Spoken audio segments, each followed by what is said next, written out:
Si Kujo ay isang walang kwentang tao hanggang sa siya ay nagising bilang ang maalamat na hari ng mga bampira. Gayunpaman, nagbago ang lahat nang may isang babae na ipinadala upang tapusin siya. Ngunit ni-raise niya ito at ginamit bilang kanyang personal na blood bank. Ang kwentong ito ay nagsisimula sa isang liblib na isla sa baybayin ng Japan kung saan ang lahat ng uri ng mahiwagang nilalang ay naninirahan na may mga espesyal na patakaran ng gobyerno upang kontrolin sila.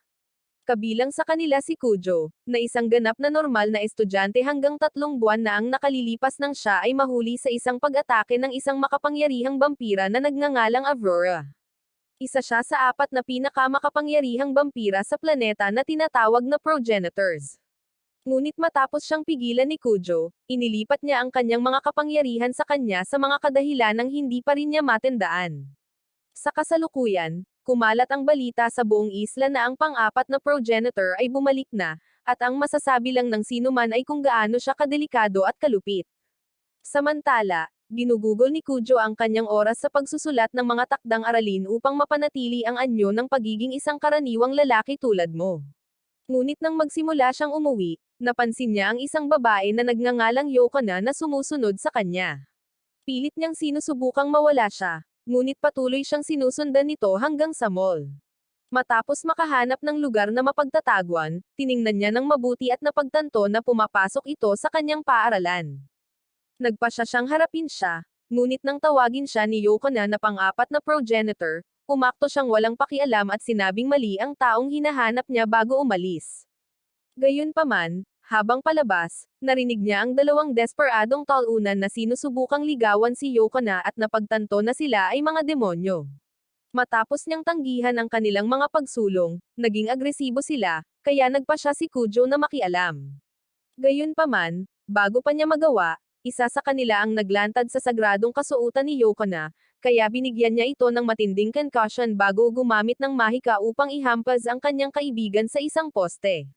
Nang mapagtanto na isa itong attack mage, pareho silang nagsimulang magbagong anyo, na nag-trigger ng evacuation alarm sa buong bayan. Habang ang mga walang kapangyarihang nerd na tulad mo ay tumatakbo para sa buhay, tinawag ng lalaki ang kanyang familiar upang pagbayaran si Yoko na. Ngunit bumunot siya ng isang metal na sibat at sinabihan siyang gawin ang kanyang pinakamahusay na atake. Minaliit niya ito at ipinadala ang pamilyar. Ngunit pagkatapos niyang lipulin ito sa isang atake, ang kanyang matapang na kilos ay naglaho. Pagkatapos ay nagpasya si Yoko na tapusin siya, ngunit pinigilan ni Kujo ang atake at sinabihan ang lalaki na itigil ang pananakit sa mga babaeng wala sa kanyang kakayahan. Pagkatapos niyang tumakbo palayo, sinabi ni Yoko na kay Kujo na pareho silang karapat-dapat sa kasawian dahil sa paggamit ng mga pamilyar sa publiko. Ngunit ipinaalala ni Kujo sa kanya na siya ang unang umatake. Sinabi rin niya na ang kaunting pagtingin sa kanyang plot armor ay hindi sapat upang maganap ang lahat tulad ng ginawa niya. Ngunit nahiya si Yoko na at tinanong kung nakita rin ba niya sila. Bago pa siya makasagot, binigyan siya ng hangin ng isa pang perpektong tanawin ng kanyang asset. Sa pagkakataong ito, nagalit siya. Ngunit pagkatapos niyang sabihin na hindi niya kasalanan, kinuha niya ang sibat at tinawag siyang isang talunan bago umalis. Nagpasya rin siyang lumabas, ngunit pagkatapos ay nakita niya ang pitaka ni Yoko na sa sahig. Kinabukasan, ginugol niya ang maraming oras sa paghahanap sa kanya sa campus para maibalik niya ito rito, ngunit nang hindi niya ito matagpuan, sumuko na rin siya kalaunan. Gayunpaman, habang tinitignan niya ang loob ng pitaka nito, naalala niya ang nakita niyang plot armor at halos mawalan ng kontrol sa kanyang mga kapangyarihan. Kaya, kinagat niya ang sarili para makontrol ang kanyang pagkauhaw sa dugo. Sa sandaling iyon, dumating si Yoko na at tinawag siyang isang kalokohan dahil sa pagtingin sa kanyang pitaka. Nang hingin niya ito pabalik, sinabi ni Kujo na kailangan muna niyang sabihin sa kanya kung bakit niya ito sinusubaybayan, ngunit plano niyang ipaglaban ito. Gayunpaman, nang magsimulang kumulo ang kanyang tiyan, nanigas siya sa kahihiyan, at napagtanto ni Kujo na hindi siya kumain dahil nasa kanya ang kanyang pitaka. Pagkatapos ay sinabihan niya itong bumili ng tanghalian bilang isang paraan ng pagpapahalaga sa kanyang kabaitan. At ilang minuto lamang ang lumipas, si Yoko na ay walang pakialam sa mundo. Pagkatapos kumain, ipinaliwanag niya na siya ay mula sa isang lihim na akademya na itinatag ng organisasyon ng Lion King. Nang makita ang nalilitong hitsura sa kanyang mukha, Napagtanto ni Yokona na walang ideya si Kujo sa kanyang pinag-uusapan. Kaya, ipinaliwanag niya na ang organisasyon ay isang ahensya ng lihim na serbisyo na itinatag upang harapin ang mga mahiwagang sakuna. Nagsanay siya sa ilalim ng mga ito bilang isang sword shaman at ipinadala upang obserbahan siya dahil siya ay isang progenitor, na nangangahulugang mayroon siyang sapat na kapangyarihan upang makipagkompetensya sa pinakamalakas na hukbo sa planeta. Habang sinusubukan ni Kujo na tanggapin ang lahat ng ito, tinanong ni Yokona kung plano niyang gamitin ang isla bilang base para sa kanyang planong dominasyon sa mundo. Ngunit sinabi ni Kujo na matagal na siyang nasa isla bago pa siya naging isang vampira, kaya wala siyang ganoong plano. Gulat na gulat, tinanong ni Yokona kung paano siya naging pang-apat na progenitor dahil makakakuha lamang ng ganitong kapangyarihan ang isang tao mula sa mga Diyos or sa pamamagitan ng pag-ubos sa ibang progenitor. Ipinaliwanag ni Kujo na ang naunang pang-apat na progenitor ang nagbigay sa kanya ng kapangyarihang ito. Ngunit nang subukang alalahanin kung bakit, bigla siyang umungal sa sakit at natapon ang kanyang inumin, na ipinaliwanag kung paano nasusunog ang kanyang ulo tuwing sinusubukan niyang alalahanin. Nang biglang sinimulan ni Yokona na linisin ang kanyang pantalon, ipinagdasal ni Kujo na bahagyang tumaas ang mga kamay nito, ngunit mas ikinagulat niya ang kanyang kabaitan. Pagkatapos ay sinabi ni Yokona na inutusan siyang alisin siya kung isa siyang banta, ngunit ang kanilang pag-uusap ay nagsiwalat ng kanyang inosenteng ugali, kaya gusto niyang maging ang kanyang magandang yaya. Kinabukasan, paalis na si Kujo papuntang paaralan nang makita niya si Yokona sa pasukan at tinanong kung talagang sinusundan siya nito sa buong panahon na ito. Matapos sabihin na seryoso siya sa pagsunod sa kanya kahit saan, ipinaliwanag niya na may isang kumpanya ng paglipat na nagdadala na ng kanyang mga gamit sa bagong apartment. Pagkatapos nilang dumating, dinala ni Yokona si Kujo sa kanyang apartment, na nagkataong katabi lang ng apartment niya. Nagulat siya rito, ngunit pagkatapos niyang sundan siya sa loob, tinanong niya kung bakit halos wala siyang dala para sa apartment. Ipinaliwanag ni Yokona kung paano siya palaging nag-iimpake simula nang tumira siya sa isang dorm. Ngayon ay kailangan niya ng mas maraming gamit, ngunit ang kanyang misyon na obserbahan siya ay nagpapahirap sa pamimili. Matapos itong pag-isipan, inalok ni Kujo na mamili kasama niya pagkatapos ng kanyang makeup test. Maya-maya pa, natapos niya ang pagsusulit kay Natsuki, isang masayang guro na gumagamit ng mahika at isa sa iilang taong nakakaalam tungkol sa kanyang mga kapangyarihan. Matapos siyang ipasa, tinanong siya ni Natsuki kung may alam ba siya tungkol sa insidente ng demonyo sa mall, ngunit umakto si Kujo na parang ito ang unang beses na narinig niya ito. Pagkatapos ay nagpasya siyang umalis, ngunit pinigilan siya nito at tinanong kung alam ba niya ang tungkol sa organisasyon ng Lion King. Agad na itinigil ni Natsuki ang kanyang mga tainga at tinanong kung bakit niya alam ang pangalang iyon, ngunit inaangkin ni Kujo na tsismis lamang ang narinig niya. Matapos sabihin na ang organisasyon ay karibal niya, binalaan niya ito na lumayo sa sinumang konektado dito dahil ang organisasyon ay ginawa upang talunin siya. Pagkalipas ng ilang oras, sumama si Kujo kay Yokona sa mall at inisip ang sinabi ni Natsuki habang nasa sabik niyang tinitingnan ang lahat ng bagay sa tindahan. Kalaunan, dinala nila ang lahat ng mga bagong gamit pauwi, ngunit pagkatapos ay dumating ang kapatid ni Kujo na si Nage-isa, kaya sinubukan niyang ipakilala sila ngunit nalaman niyang magkaibigan na sila. Nang magdesisyon si Nage-isa na mag-host ng isang welcoming party para kay Yokona, sinabihan niya silang huwag nang mag-abala, ngunit patuloy na nagpumilit si Nage-isa hanggang sa pumayag ito. Kalaunan, sinimulan ni Nage-isa ang pagkain habang tinatanong ni Yokona si Kujo kung bakit niya itinatago ang kanyang mga kapangyarihan sa halip na subukang maging isang bayaning may kapangyarihan. Ipinaliwanag ni Kujo na halos hindi niya ito makontrol, kaya hindi na niya ito sinubukang iligtas ang sinuman. Ngunit sinabi ni Yokona na gumagawa lamang siya ng mga dahilan. Gayunpaman, pinuri rin niya ito dahil hindi niya hinayaan ang kapangyarihan na gawing isang walang awa na kontrabida. Nang gabing iyon, pagkatapos ng lahat ng pagkain, bumagsak si Nage-isa sa sopa at nakita si Kujo na palabas, kaya hiniling niya rito na bumili ng ice cream sa tindahan. Matapos siyang bigyan ng babala tungkol sa pagiging tumaba, umalis si Kujo at nagulat nang makita si Yokona na basang-basa at kitang-kita ang kanyang mga asset. Mabilis siyang tumalikod upang kontrolin ang kanyang mga pagnanais at sinabing pupunta lang siya sa grocery store, ngunit iginiit ng babae na sumunod sa kanya. Ilang minuto ang lumipas. Habang naglalakad sa isang kalye, nakakita si Yoko na ng laro ng crane at nahumaling dahil mayroon din siyang parehong laruan noong bata pa siya. Nang makita ito, nagpa siya si Kujo na kunin ito para sa kanya.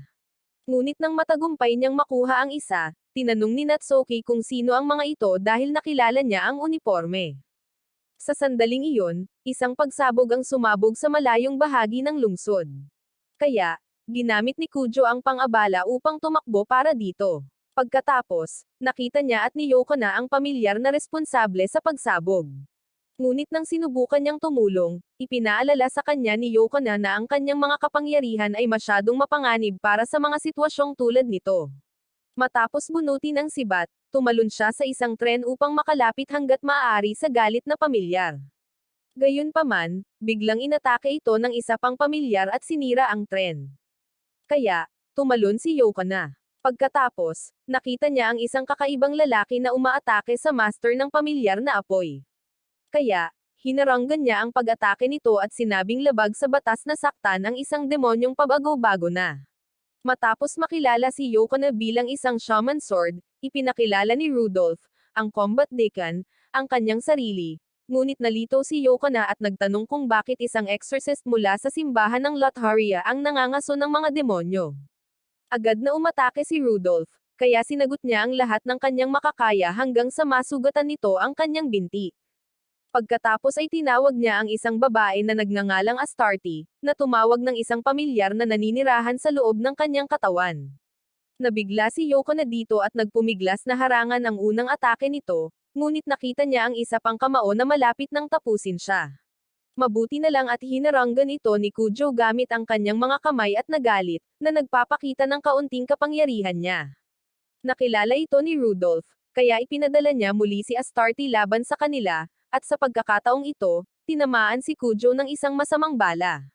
Gayunpaman, ang atake ay nagpabaliw sa kanyang mga kapangyarihang progenitor. Kaya, nakatakas si Rudolph kasama si Astarte. Pagsapit ng umaga, isang pangkat ng mga sundalo ang pumaligid sa apektadong lugar habang ipinaliwanag ng mga channel ng balita kung gaano kalaking pinsala ang dulot ng mga pagsabog. Nang mga sandaling iyon, kakatagpo lang ni Kujo kay Yoko na nagsabi sa kanya na sumobra na siya sa pag-atake. Nang tanungin niya kung nagulat na ba siya sa kanyang mga nakatataas, sinabi ni Yoko na hindi pa siya nakapagdesisyon dahil ang kanilang organisasyon ay hindi pa nakikipagtulungan sa lokal na pulisya, kaya hindi na dapat sila nag-ooperate sa lungsod. Alam din niya na ginawa niya ito para protektahan siya. Kaya nagpasalamat siya rito at nagpas siyang itago na lang muna ang nangyari. Ilang minuto ang lumipas sa isang tren, ipinaliwanag niya na hindi niya makontrol ang lahat ng 12 pamilyar na minana niya kay Aurora, ang dating pang-apat na progenitor. Tumanggi silang lahat na tanggapin siya bilang kanilang bagong master dahil hindi pa rin siya kumukuha ng dugo. Nagulat si Yoko na at tinawag siyang walang experience na vampira. Bago pa man dumating si Motoki at sabihin kay Kujo na masyadong maaga pa para kumuha ng mga babae. Matapos ipakilala siya kay Yoko na, sinabihan siya ni Kujo na makipagkita kay Nudge isa para maiwasan ang anumang tanong mula kay Motoki. Kalaunan, nakita ni Asagi si Kujo sa klase upang pag-usapan ang pagsabog at kung paano niya ginugol ang buong gabi sa muling pagtatayo ng mainframe ng lungsod para sa pag-iwas sa sakuna. Matapos niyang kutsain siya dahil sa pagiging napakatalino, dumating si Natsuki at sinabihan siyang dalhin si Yoko na sa kanyang opisina upang ipaliwanag kung bakit sila nasa isang arcade sa kalagitnaan ng gabi. Ilang minuto ang lumipas, sa opisina ni Natsuki, sinabi niya sa kanila na ang pagsabog kagabi ay isa sa 6 na kamakailang insidente kung saan hinahabol ang mga demonyo. Dahil wala silang ideya kung sino ang umaatake, inutusan niya si Kujo na tumigil sa pag-sneak out sa gabi. Habang sila ay parehong tumatayo para umalis, ibinigay ni Natsuki kay Yoko na ang larwang na panalunan nila kagabi upang patunayan na nadaig niya sila. Pagkatapos umalis sa kanyang opisina, tinanong ni Kujo si Yoko na kung bakit hindi niya sinabi kay Natsuki ang tungkol kay Rudolph. Kaya, ipinaliwanag niya na ang katayuan nito bilang isang deacon ay ginagawang isang internasyonal na gawa ng mahiwagang krimen ang pag-atake. Kung alam ni Natsuki, mapapahamak din si Kujo dahil hindi sila maniniwala na ipinagtatanggol lamang niya ang kanyang sarili. Kalaunan, habang kumakain ng tanghalian, ipinakita ni Yoko na kay Kujo ang pananaliksik na ginawa niya upang mahanap ang mga lugar na maaaring pinagtataguan ni Rudolph. Gayunpaman, lahat ng ito ay mga teorya lamang. Kaya ipinaalala ni Kujo sa kanya na mayroong ilang mga negosyong Lutheranian sa isla.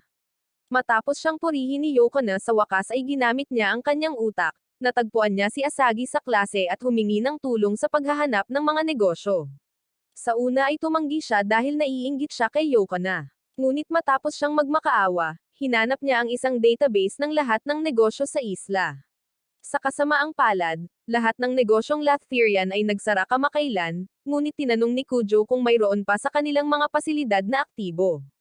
Pagkatapos ay tumingin muli si Asagi at nakahanap ng isang kumpanya ng parmasyutiko na dating nagsasagawa ng mga pagsubok sa homunculus.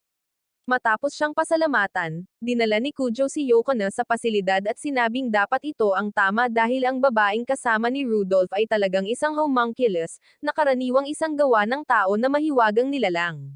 Ilang sandali pa, nakakita sila ng isang laboratorio na puno ng homunculus.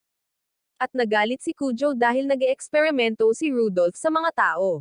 Ngunit pagkatapos ay nagising si Astarte at sinabihan silang umalis dahil malapit nang lumubog ang isla.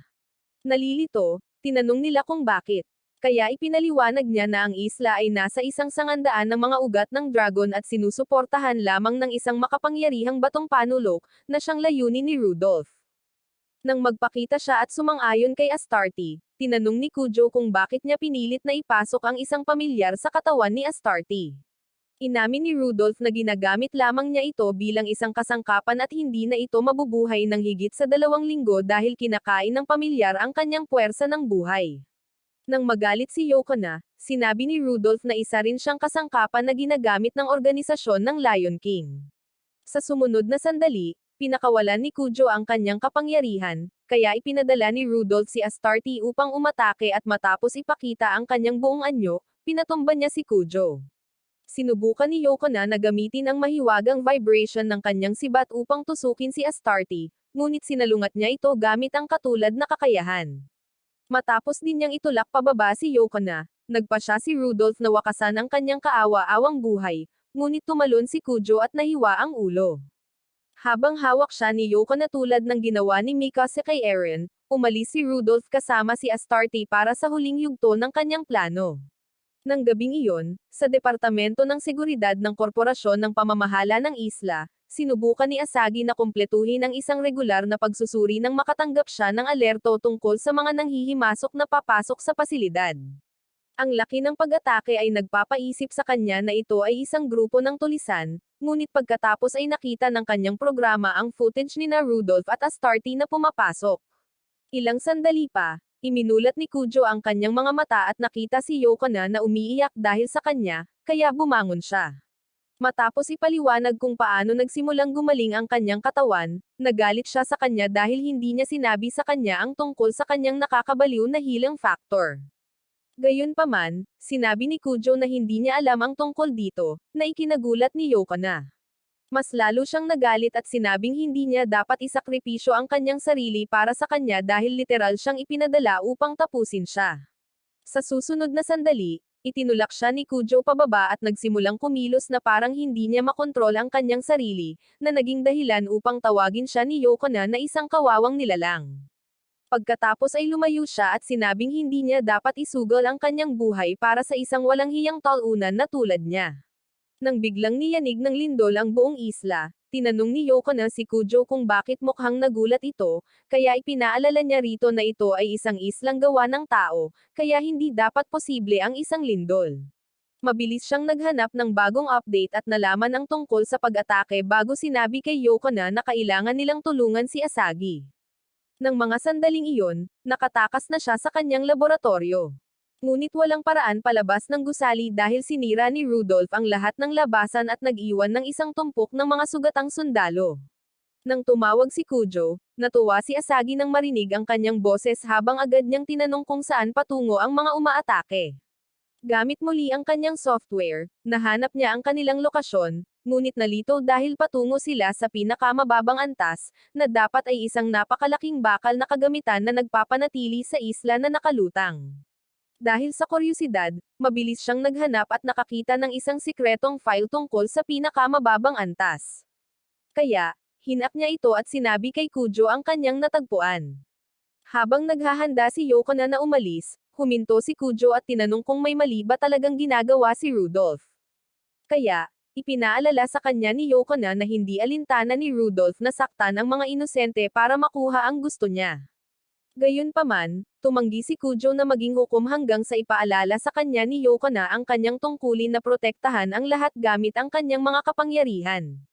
Sinabihan din niya ito na kunin ang kanyang dugo, ngunit nag-atubili siya dahil sa kanyang pack upang maiwasan ang dugo.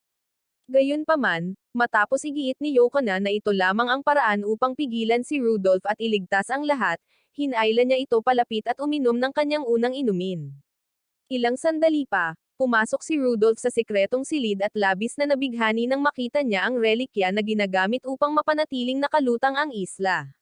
Inutusan niya si Astarte na sirain ang mga hadlang, ngunit tumigil ito dahil kaka-rating lang ni Yukona at Kujo. Matapos sabihin ni Kujo na ang relikya ay mula sa katawan ng isang santo na nagtrabaho para sa simbahan, ipinaliwanag ni Rudolph kung paano napagtanto ng lalaking nagtayo ng isla na wala silang batong panulok na sapat ang tibay upang hawakan ang isla, dahil nakapatong ito sa isang serye ng makapangyarihang mga ugat ng dragon. Ito ang dahilan kung bakit niya ginamit ang santo bilang sakripisyo ng tao upang gawin ang perpektong batong panulok. Sinabi pa niya na ang misyon ng kanyang buhay ay kunin ito para sa simbahan, ngunit sinabihan siya ni Kujo na tumigil dahil libo-libong buhay ang nakataya.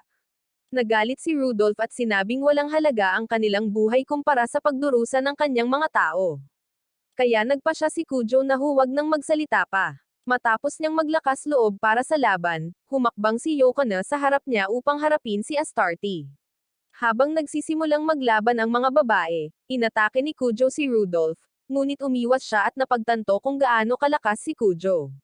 Pagkatapos ay nagpakawala siya ng sunod-sunod na pag-atake, ngunit sa pagkakataong ito ay hinaranggan sila ni Kujo at nagpas siyang gawin ang lahat. Dahil kontrolado na ang kanyang kapangyarihan, tinawag niya ang isa sa mga pamilyar at ang kapangyarihan nito ay nagpadala ng mga shockwave sa buong isla. Habang sinusubukan ni Rudolph na kontrahin ito, nabangga siya sa isang pader, ngunit patuloy na lumalaban si Astarte gamit ang kanyang hindi matitinag na harang. Habang iniisip ni Kujo kung paano nila siya mapipigilan, sinabihan siya ni Yukona na manatili at nagpakawala ng isang malakas na spell bago sumugod patungo kay Astarte at binasag ang kanyang kalasag. Sa sumunod na sandali, ginamit ni Kujo ang kakayahan ng pamilyar na iprito ang mga selula ni Astarte hanggang sa siya ay mawalan ng malay. Sa sandaling iyon, muling bumangon si Rudolph, ngunit pinasabog ni Yukona ang kanyang likod, at pinakain siya ni Kujo ng knuckle punch, na nagpatambo sa kanya. Sa sumunod na sandali, humingi si Kujo ng isa pang dosis kay Yukona, ngunit niyakap lamang siya ng mahigpit bago tumalon kay Astarte at kinuha ang kanyang pamilyar. Naiinis, tinanong ni Yukona kung bakit niya ginamit ang kanyang mga plot bilang isang pangregalo, kaya ipinaliwanag niya na kailangan niyang makaramdam ng excitement sa kanyang pantalon bago kumuha ng dugo. Makakatulong din ito kay Astarte na mabuhay ng mas matagal, ngunit nananatili pa ring nababagabag si Yukona. Kinabukasan, nakita siya ni Kujo na nag-iimpake at nagtanong kung bakit. Kaya ipinaalala ni Yukona sa kanya na nilabanan niya ang organisasyon sa pamamagitan ng pagtulong sa kanya at nasira rin ang sibat noong laban. Kaya inaasahan niyang tatawagan siya pabalik. Doon ay nakatanggap siya ng padala at nagulat nang makitang ganap nang naibalik ang sibat.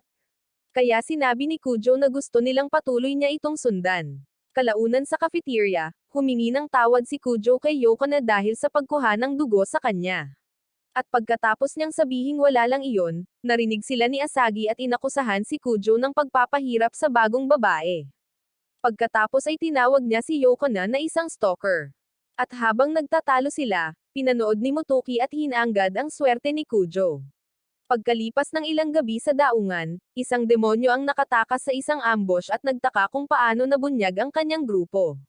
Nang biglang sumulpat si Natsuki at nagtanong kung nagtatrabaho siya para sa isang lalaking nagngangalang Gardas, nagalit siya at sinubukang saktan siya, ngunit madali niyang naiwasan ang bawat pag-atake hanggang sa mapagtanto niya na kaya niyang manipulahin ang espasyo at oras. Nang mapagtanto niya na siya ang sikat na mangkukulam ng kawalan, inilagay ni Natsuki sa sleep mode ang kanyang utak at binalot siya na parang regalo sa Halloween para sa mga pulis.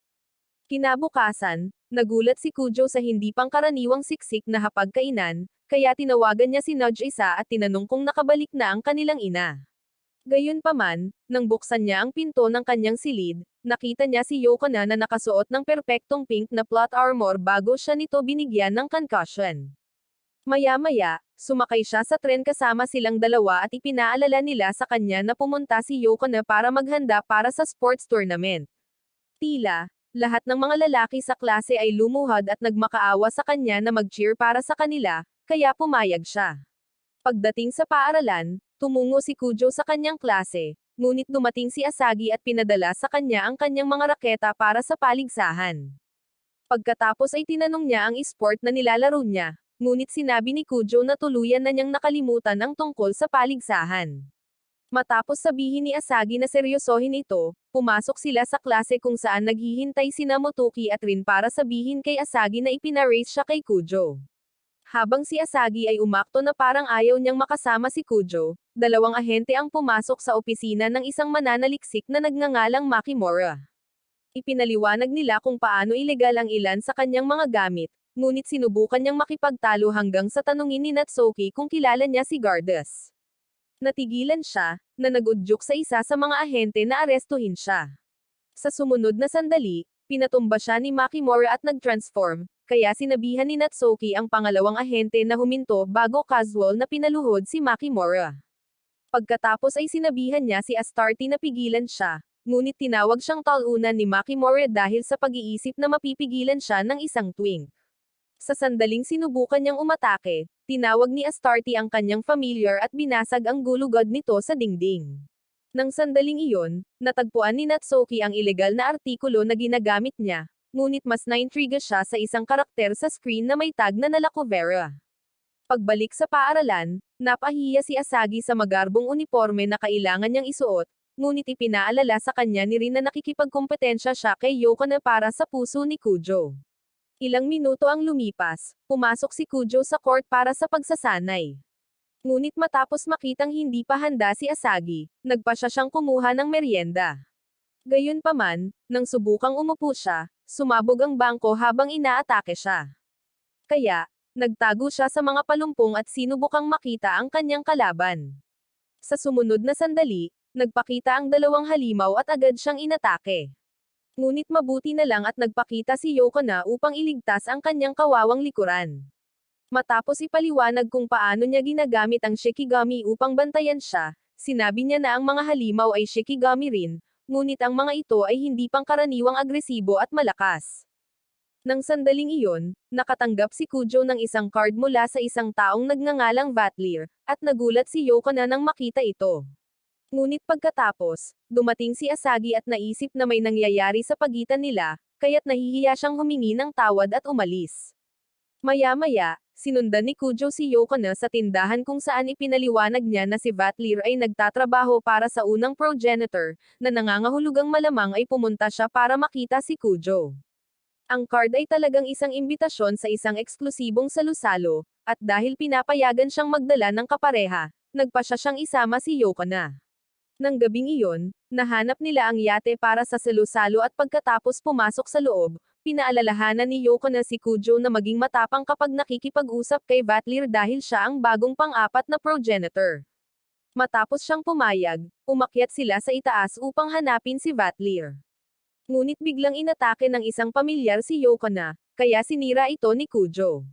Pagkatapos ay lumabas si Vatlir at humingi ng tawad para sa biglaang pagsubok bago ipinakilala ang sarili kay Kujo, at ipinahayag kung gaano siya kasabik na sa wakas ay makilala niya ito.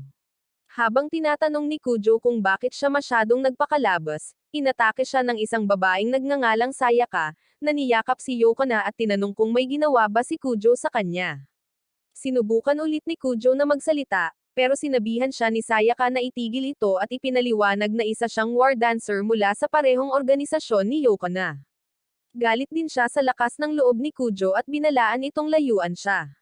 Samantala, tinawagan lang ni Asagi si Motoki para pag-usapan ang katotohanan na malamang ay nakikipag-date si Kujo kay Yokona. Matapos sabihin ni Motoki na gamitin ang kanyang kagandahan para makakuha ng mga sagot mula kay Kujo, ibinaba niya ang telepono at nakatanggap si Asagi ng biglaang puzzle challenge mula sa isang hindi kilalang hacker. Nang mga panahong iyon, pinapasok na ni Vatlir ang lahat sa loob para maipaliwanag niya kung paano sila nagmahalan ni Aurora bago siya nilamon ni Kujo, dahil nasa loob na niya talaga si Aurora. Plano ni Vatlir na panatilihing buhay ang kanilang pag-ibig sa pamamagitan ng pagbabahagi nito kay Kujo, ngunit nataranta siya at sinabihan si Vatlir na kalimutan na ito dahil hindi siya ganoon ang ugali. Nang tanungin ni Yoko na kung ito lang ba ang dahilan kung bakit niya gustong makita si Kujo, naramdaman ni Vatlir ang kanyang nararamdaman kay Kujo, at napagtanto kung gaano sila kalapit. Pagkatapos ay ikinwento niya kay Kujo ang tungkol kay Gardas, pinuno ng paksayon ng Black Death Emperor, isang grupong tulisan na naghahangad na agawin ang kapangyarihan ng warlord mula sa kanyang amo, ang unang progenitor. Matapos ipaliwanag kung paano palihim na pumasok si Gardas sa isla upang magdulot ng gulo at simulan ang kanyang mga plano, inamin ni Vatlir na naparito siya upang pigilan siya. Gayunpaman, ang kanyang mga pamilyar ay sapat na makapangyarihan upang sirain ang buong isla. Kaya, gusto muna niyang subukan ang lakas ni Kujo. Nang marinig ito, inalok ni Yoko na harapin si Gardas ng mag-isa, at nagulat si Sayaka nang makita niyang handa siyang gawin ito para kay Kujo. Sinubukan niyang pigilan ito, ngunit sumang-ayon si Vatlir at sinabihan si Yoko na patunayan ang kanyang sarili sa pamamagitan ng pagtalo kay Gardas. Samantala, natapos ni Asagi ang puzzle at nalito nang makita niya ang karakter ng Nalakovere sa screen. Kinabukasan, palihim siyang pumasok sa kwarto ni Kujo at inakyat ang joystick nito, ngunit bahagya itong natigilan at sinabihan siyang bumaba. Nang tumanggi siya, itinulak siya ni Kujo, ngunit napunta sila sa isang kahinahinalang posisyon bago sumulpat sina Nudge isa at Yoko na. Matapos humingi ng tawad at tumakbo palayo si Yoko na, napagtanto ni Asagi na hindi sila nagde-date, kaya tinanong niya si Kujo kung may anumang kalokohan si Yoko na sa kanya. Nalito si Kujo dito at tinanong kung bakit pa siya pumunta, ngunit umalis siya nang walang maayos na sagot. Pagkatapos ay nagmadali si Kujo papunta sa tren upang salubungin si Yoko na pagkatapos ay sinabihan siyang mag-ingat sa mga kakaibang sitwasyon dahil maaari itong magdulot ng kanyang pagkahilig sa dugo.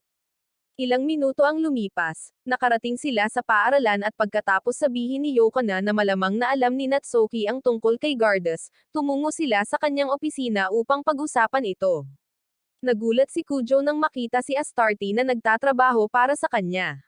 Kaya, ipinaliwanag ni Natsuki kung paano niya siya kinuha dahil kasalukuyan siyang nasa probasayon.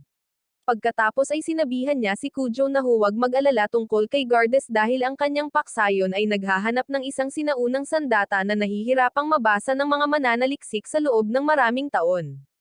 Ito ay tinatawag na Nalakovere at kahit na ito ay sapat na malakas upang sirain ang isang buong bansa, wala pang nakakabasa nito. Si Makimura lang ang mananaliksik na nakalapit. At pagkatapos ng kanyang pag-aresto, ang mga puwersa ng isla ay nagtatrabaho gabi at araw upang matiyak na ang anumang bagay na may kaugnayan sa sandata ay nakatago. Sa kabila nito, nananatili pa ring nag-aalala si Kujo. Ngunit pagkatapos ay sinabihan siya ni Natsuki na mas mag-alala tungkol kay Vatlir dahil madali niyang natupok ang pangalawang henerasyon ng mga nakatatandang vampira, na siyang dahilan kung bakit siya lubhang mapanganib. Ilang sandali pa, umalis sila sa opisina ni Natsuki at inalok ni Yoko na hayaang kumuha muli ng dugo si Kujo upang lumakas ito, ngunit tumanggi siya at sinabing hindi nila kailangang madaliin ang mga bagay-bagay. Dahil dito, pakiramdam ni Yoko na ay wala siyang silbi sa kanya, kaya umalis siya habang sinalubong ni Kujo si Asagi at humingi ng tulong tungkol sa Nalakovere. Matapos siyang dalhin sa isang computer lab, kinuha ni Asagi ang lahat ng kanyang makakaya tungkol sa sinaunang bioweapon. Ngunit pagkatapos ay pumasok ang isang guro, kaya nagtago sila sa ilalim ng isang mesa. Napagtanto ni Kujo na suot niya ang hikaw na binili niya, ngunit nang lumapit siya upang tingnan ito ng mabuti, sumabog ang kanyang utak. Ilang minuto ang lumipas sa bubong, humingi ng tawad si Asagi sa pagpapaliban niya sa paaralan at tumakbo para bumili ng merienda. Pagkatapos ay may nakita si Kujo sa langit bago siya inatake ni Sayaka. Habang nagpupumilit siyang iwasan siya, Inakusahan siya nito ng paggamit kay Yokona para sa kanyang dugo at tumangging makinig sa kanyang mga paliwanag hanggang sa tuluyan na siyang tinamaan at na-trigger ang kanyang mga kapangyarihan. Habang bumabalik si Asagi at nabigla, isang kaina-hinalang sasakyan ang huminto sa labas ng akademya. Habang sinusubukan nilang lahat na magtago, ang mga kapangyarihan ni Kujo ay nagdulot ng pagsabog na nagpatamba kay Asagi pati na rin sa lahat ng kapangyarihan sa akademya. Gayunpaman, matapos makitang hindi niya ito mapipigilan, inilabas ni Yokona ang tunay na kapangyarihan ng kanyang espada at nagawang kontrolin si Kujo. Pagkatapos ay humingi ng paliwanag si Yokona, ngunit pareho silang nagsimulang magtalo kung sino ang tama. Kaya sinabihan sila ni Yokona na mag-timeout hanggang sa makapag-arte sila na parang mga nasa hustong gulang. Ilang minuto ang lumipas sa infirmary, sa wakas ay nagising si Asagi. Kaya tinanong ni Nojisa at Yokona kung may naaalala ba siyang nangyari. Matapos maalala kung paano siya natamba sa pader, naalala rin niya ang nakitang pakikipaglaban ni Kujo kay Sayaka. Kaya ipinaliwanag ni Yokona na nagseselos lang si Sayaka. Nang marinig ito, tinanong ni Asagi si Yokona ng katotohanan tungkol sa relasyon niya kay Kujo. Habang patuloy silang nag-uusap, sa wakas ay nagpahinga sina Kujo at Sayaka sa pagtatalo. Gayunpaman, iginiit pa rin ni Sayaka na hindi dapat idamay ni Yokona ang sarili niya para sa kanya. Nang pumayag si Kujo, nagulat siya at nagpas siyang ipakita sa kanya ang isang lumang larawan mula noong nakatira siya kay Yokona. Ngunit pagkatapos ay sinimulan ni Kujo na purihin si Sayaka. Sa sumunod na sandali, tumakbo si Astarte sa infirmary upang balaan ang iba tungkol sa mga demonyong nanghihimasok. Habang sinusubukan nilang alamin kung sino ang target, nagpakita ang mga demonyo, kinulong sila sa silid. Pagkatapos, natarante si Nojisa dahil sa mga demonyo, kaya pinatumba siya ni Yokona. Matapos ipakilala ni Gardas ang kanyang sarili kay Asagi at nangakong hindi sila tatapusin kung susundin niya siya. Sinubukan ni Astarte na umatake, ngunit napaputukan siya. Nang marinig ito ni Kujo at tumakbo papasok para makita, nakita ni Motoki ang pagdukot ni Gardas sa mga babae, kaya uminom siya ng tableta para palakasin ang kanyang kapangyarihan bago sila habulin. Gayunpaman, nagpa siya si Gardas na gumamit ng chopper, kaya nilunok niya ang lahat ng tableta para maabyutan ang mga ito. Nang sumunod na sandali, dumating si Vatlir at pinigilan siyang habulin sila. Kasabay nito, kakagising lang ng mga babae at matapos sabihin ni Yokona na hindi sila nakalayo, tinanong niya kung bakit takot na takot si Nojisa sa mga demonyo. Ipinaliwanag ni Asagi na natrauma siya sa isang aksidente na kinasangkutan ng mga demonyo. Nang sandaling iyon, bumalik si Gardas at inutusan si Asagi na alamin ang activation sequence para sa Nalacovera. Dahil dito, napagtanto ni Asagi na siya ang mystery hacker sa likod ng puzzle na nalutas niya. Habang inihahayag niya ang kanyang plano na tapusin ang unang progenitor, nakasalubong nina Kujo at Sayaka sina Vatlir at Natsuki. Gayunpaman, matapos halos hindi na magbigay ng reaksyon si Vatlir nang marinig ang tungkol sa Nalacovera, napagtanto nila na may kinalaman siya rito. Habang umaandar ang Nalacovera, tinanong ni Asagi si Gardas kung bakit siya tinutulungan ni Vatlir, ngunit sinabi ni Gardas na malamang ay nainip lang siya at gusto niya ang ideya ng paglalabas ng isang sandata na kayang pumaslang sa isang progenitor. Pagkaalis niya, isang espiritu ang sumapi kay Nojisa at sinabihan silang huwag mag-alala dahil bibilhan sila ni Kujo ng oras. Nang mga sandaling iyon, ang Nalacovera ay nagdulot na ng kaguluhan. Kaya, masiglang naghanda si Vatlir para lumaban, ngunit hiniling ni Kujo na lumaban kapalit niya. Nakakagulat na pumayag si Vatlir, ngunit pagkatapos ay pinasabog niya ang nagdudugtong na tulay. Sa kabila nito, umatake si Kujo, ngunit nagpakawala ang Nalacovera ng sunod-sunod na mga pag-atake na nagpabagsak sa kanya. Nang sinubukan nitong tapusin siya, hinaranggan ito ni Sayaka at nagawang magpatama ng ilang tama sa sandata hanggang sa maging mas agresibo ito. Nang sinubukan nitong lumipad palayo, ipinadala ni Kujo ang kanyang tanging kapaki-pakinabang na pamilyar para atakihin ito. Gayunpaman, humantong ito sa kanilang dalawa na mahulog ng mas malalim sa pasilidad habang sinisira ng pagbagsak ang lahat ng nakikita. Habang sinusubukan ni Kujo at Sayaka na makahanap ng paraan palabas, nagawa ni Yokona na palihim na umalis, ngunit sa halip na lumabas, nakakita siya ng isang seksyon na puno ng mga Nalacovera. Sa sumunod na sandali, Nagpakita si Gardas at ipinakita ang kanyang anyo bilang demonyo bago siya inatake. Sa una, nahihirapan si Yokona na makasabay, ngunit nang makabalik sila sa rooftop, natalo niya si Gardas at pinutol ang braso nito. Gayunpaman, bago pa niya ito matapos, nagpakita ang kanyang mga tauhan kasama sina Nage-isa at Asagi. Nang mga sandaling iyon, napagtanto ni Kujo na hindi sila makakalabas ng walang isang pamilyar. Kaya, sinabi niya kay Sayaka, na pagkatapos ay nagpa siya na ibigay sa kanya ang kanyang dugo. Dahil dito, tinawag niya ang isang napakalakas na pamilyar, at napansin ito ni Vatlir. Samantala, iniligtas ni Natsuki si Yokona mula sa mga demonyong umaatake sa kanya at sinabing aalagaan niya sina Nage-isa at Asagi. Nang igiit ni Yokona na bumalik kay Kujo, sinabihan siya ni Natsuki na magpreno dahil maaaring hindi na niya ito kailanganin. Nang sandaling iyon, muling ipinadala ni Kujo ang kanyang pamilyar laban sa mga Nalakuvera, ngunit pinigilan ni Vatlir ang pag-atake, na ikinagalit ni Kujo. Sa tulong ni Sayaka at Yokona, ipinagpatuloy niya ang pakikipaglaban sa mga Nalakuvera, ngunit nagsimula silang umangkop sa mga pag-atake at naglagay ng mga harang. Doon naalala ni Yokona ang plano ni Asagi na magplano ng virus sa mothership upang tuluyang pigilan ang mga Nalakuvera. Nag-alok ng tulong si Sayaka, kaya muling umatake sina Kujo at Yokona hanggang sa lumikha si Sayaka ng pang-abala para makalusot si Yokona. Matapos niyang itanim ang virus, sinubukan ni Gardas na tumakbo para dito, ngunit natambush siya ni Kujo. Pagkatapos ay kumalat ang virus sa buong mothership habang ang mga Nalakuvera ay nagpapalitan ng pagkawasak. Pagkalipas ng ilang oras, may isang tao mula sa organisasyon ng Lion King na nakipagkita kay Vatlir upang bigyan siya ng sulat ng appointment. Pagkalipas ng ilang araw, isang babaeng blonde at ang kanyang demonyong lobo ang nagpasabog ng isang eroplano, at isang mandirigmang nakasakay ang sumubok ng kanyang makakaya gamit ang isang kumikinang na espada, ngunit natalo siya nang sabihin nito sa kanya na nakikipaglaban siya sa mga demonyo sa buong oras na ito habang siya ay isang anghel. Kinabukasan, si Kujo ay nasa tren papuntang paaralan, ngunit patuloy na nag-uulit ang sandaling iyon kay Asagi na parang sirang clip sa kanyang utak. At napansin ni Yokona na lumalayo siya at nagsimulang magtanong, ngunit iniwasan niya itong pag-usapan at binanggit kung paano siya tinatawagan ni Sayaka nang walang dahilan. Kalaunan sa klase, dumating si Asagi at pinagtawanan tungkol sa paglapit kay Kujo at itinanggi niya ito, ngunit binigyan na siya ng kanyang mga kaibigan ng espasyo tulad ng kanilang pinlano or kung ano paman. Kaya, tinanong niya ito kung libre siya pagkatapos ng klase. At nang sumagot siya ng oo, sinabihan niya itong magkita sila sa art room.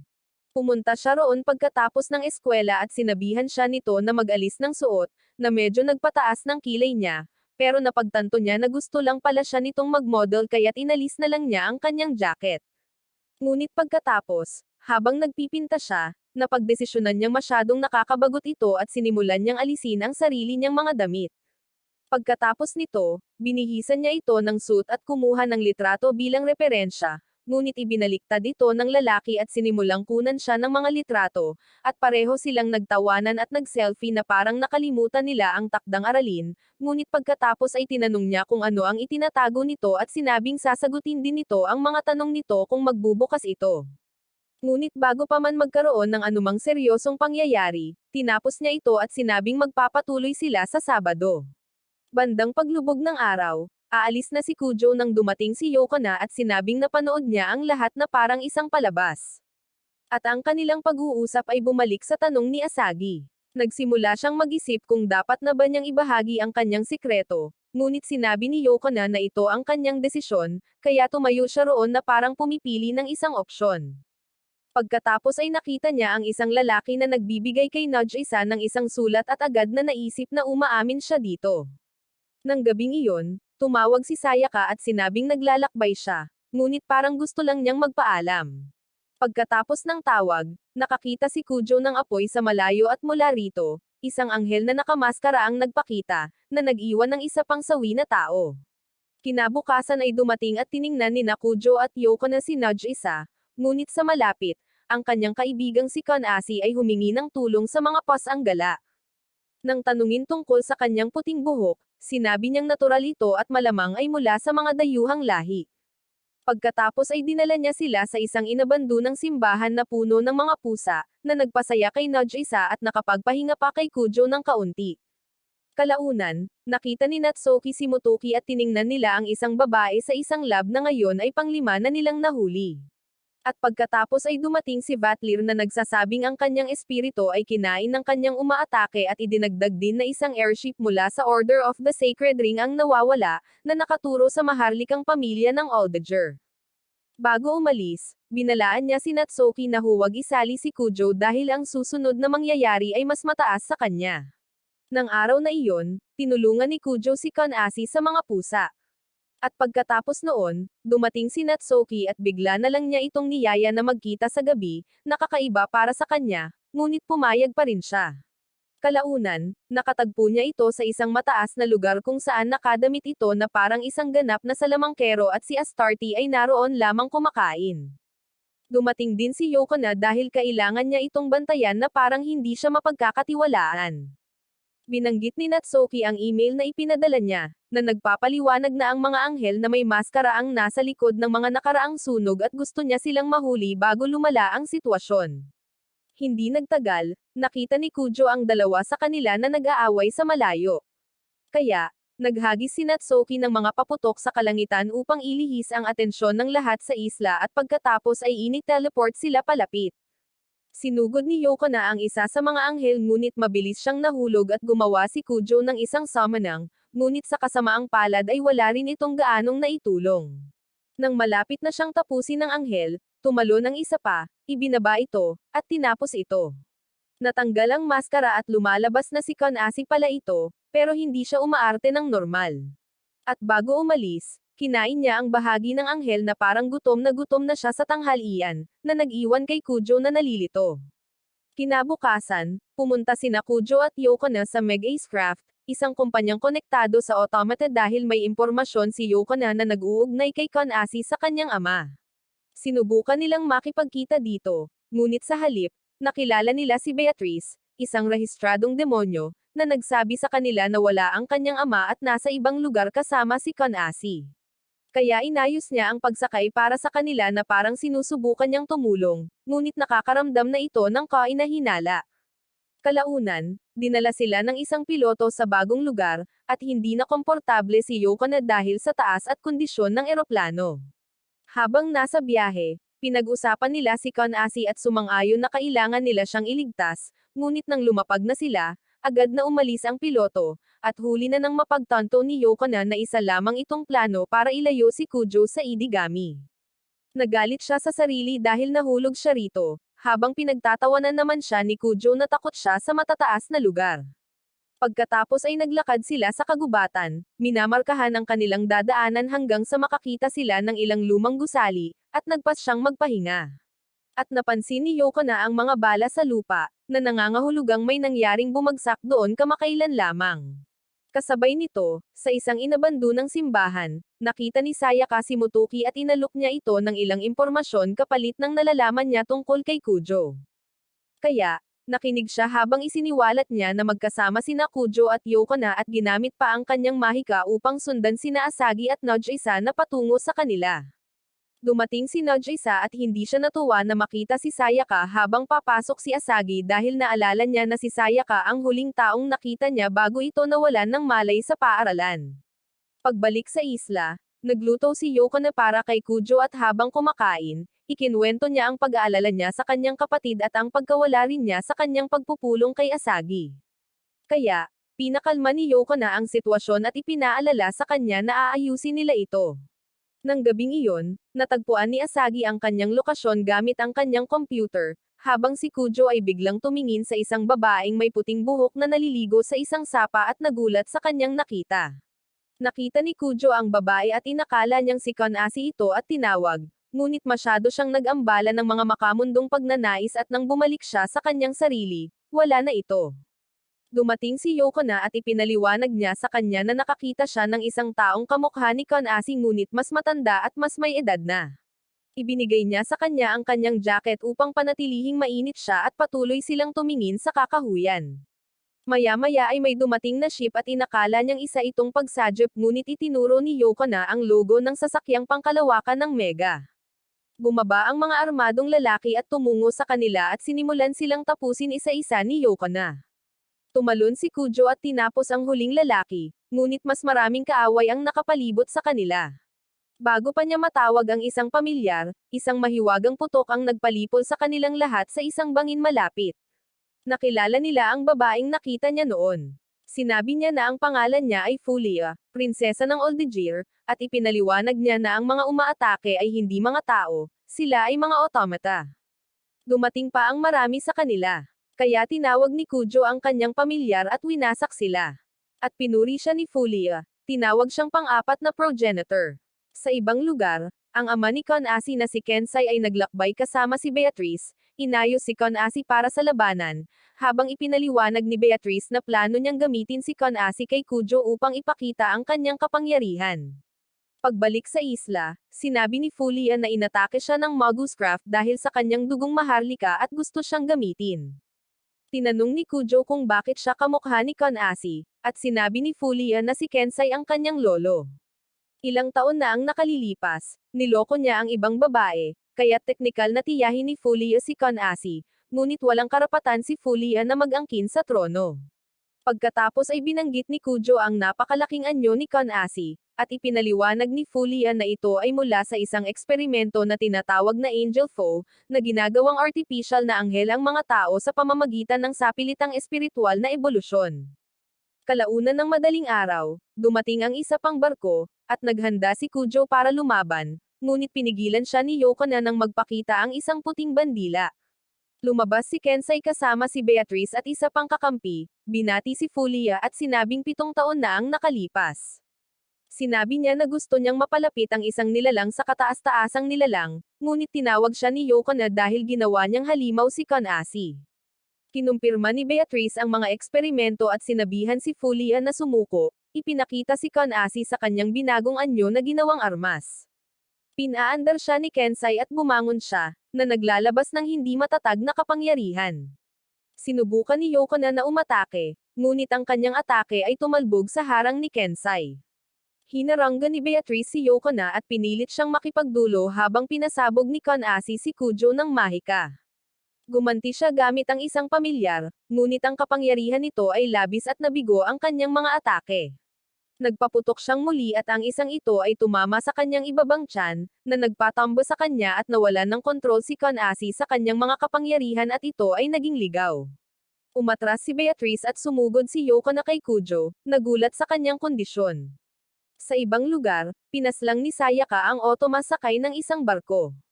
Pagkatapos, dumating si Natsuki na may impormasyon tungkol sa lokasyon ni Fulia, na nagmumungkahi na tumungo sila sa isla. Samantala, si Konasi ay nakulong sa isang malaking estrukturang yelo na ang kanyang mga hindi matatag na kapangyarihan ay naselyuhan muna. Pagbalik kay Fulia, naglagay si Yoko na ng harang upang pigilan ang mga kapangyarihan ni Konasi, habang si Kujo ay nanlalamig sa kanyang mga bisig, halos magaling na, maliban sa pangunahing sugat na may talim pa ring nakabaon. Dahil hindi niya kayang pagalingin ang kanyang sarili, iminungkahi ni Fulia na gisingin ang isang pamilyar sa loob niya na sapat ang lakas upang labanan ang isang anghel na kaaway. Ngunit hindi nagustuhan ni Yoko na ang ideyang iyon at inialok ang kanyang sarili. Ibinigay niya sa kanya ang kanyang dugo at habang umiinom siya, nagsimulang magsara ang kanyang sugat at nagising siya para lamang makita si Yoko na nawalan ng malay dahil sa pagkawala ng dugo. Napagtanto niya na muling iniligtas siya nito at nakaramdam ng ginhawa. Pagkatapos ay itinuro ni Fulia ang bitag ni Kensai sa nagyayelong tore at inalok ang dugo nito kay Kujo upang magamit niya ito upang iligtas siya. Tumanggi si Kujo noong una, ngunit nagpumilit si Fulia at sa wakas ay pumayag siya. Nagising ang kanyang mga pamilyar sa malayo. Medyo nagulat si Kensai na nakaligtas si Kujo, ngunit determinado pa rin siyang itulak si Konasi sa labanan para sa kanyang mga baluktot na plano. Hindi natuwa si Kujo sa kung paano tinatreto ni Kensai si Konasi na parang sandata, kaya naghanda siyang lumaban. Agad na umatake si Beatrice at umiwas si Yoko na ikinadismaya ni Beatrice, kaya nagpadala siya ng 2 pang anghel na kaaway sa kanya. Napagtanto ni Kensai na gumawa siya ng higit pa sa 7 na nilikha niya at nagulat siya.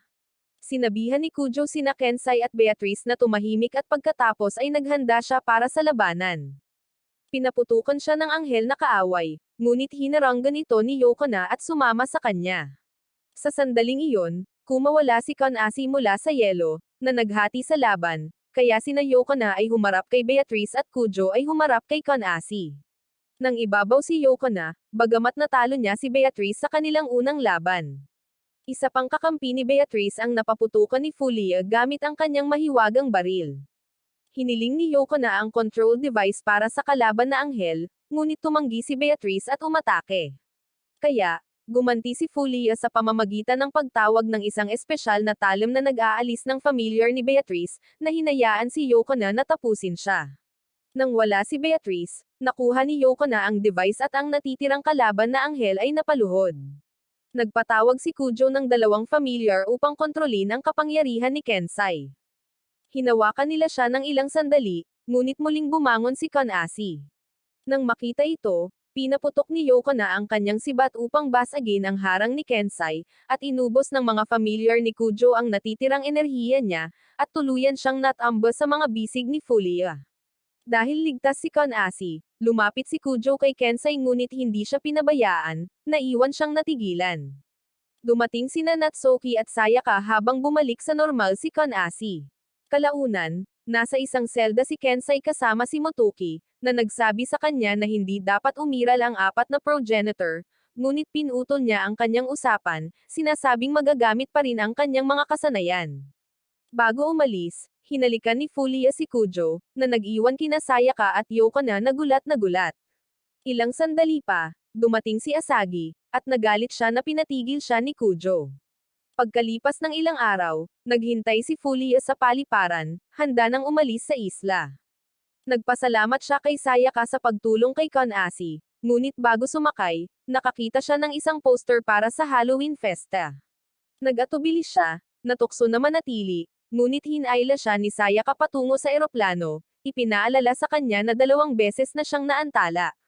Nang paalis na sila, biglang may humila sa kanila palayo, at napunta sila sa harap ng parehong Nalakoveria na dating natalo ni Kujo.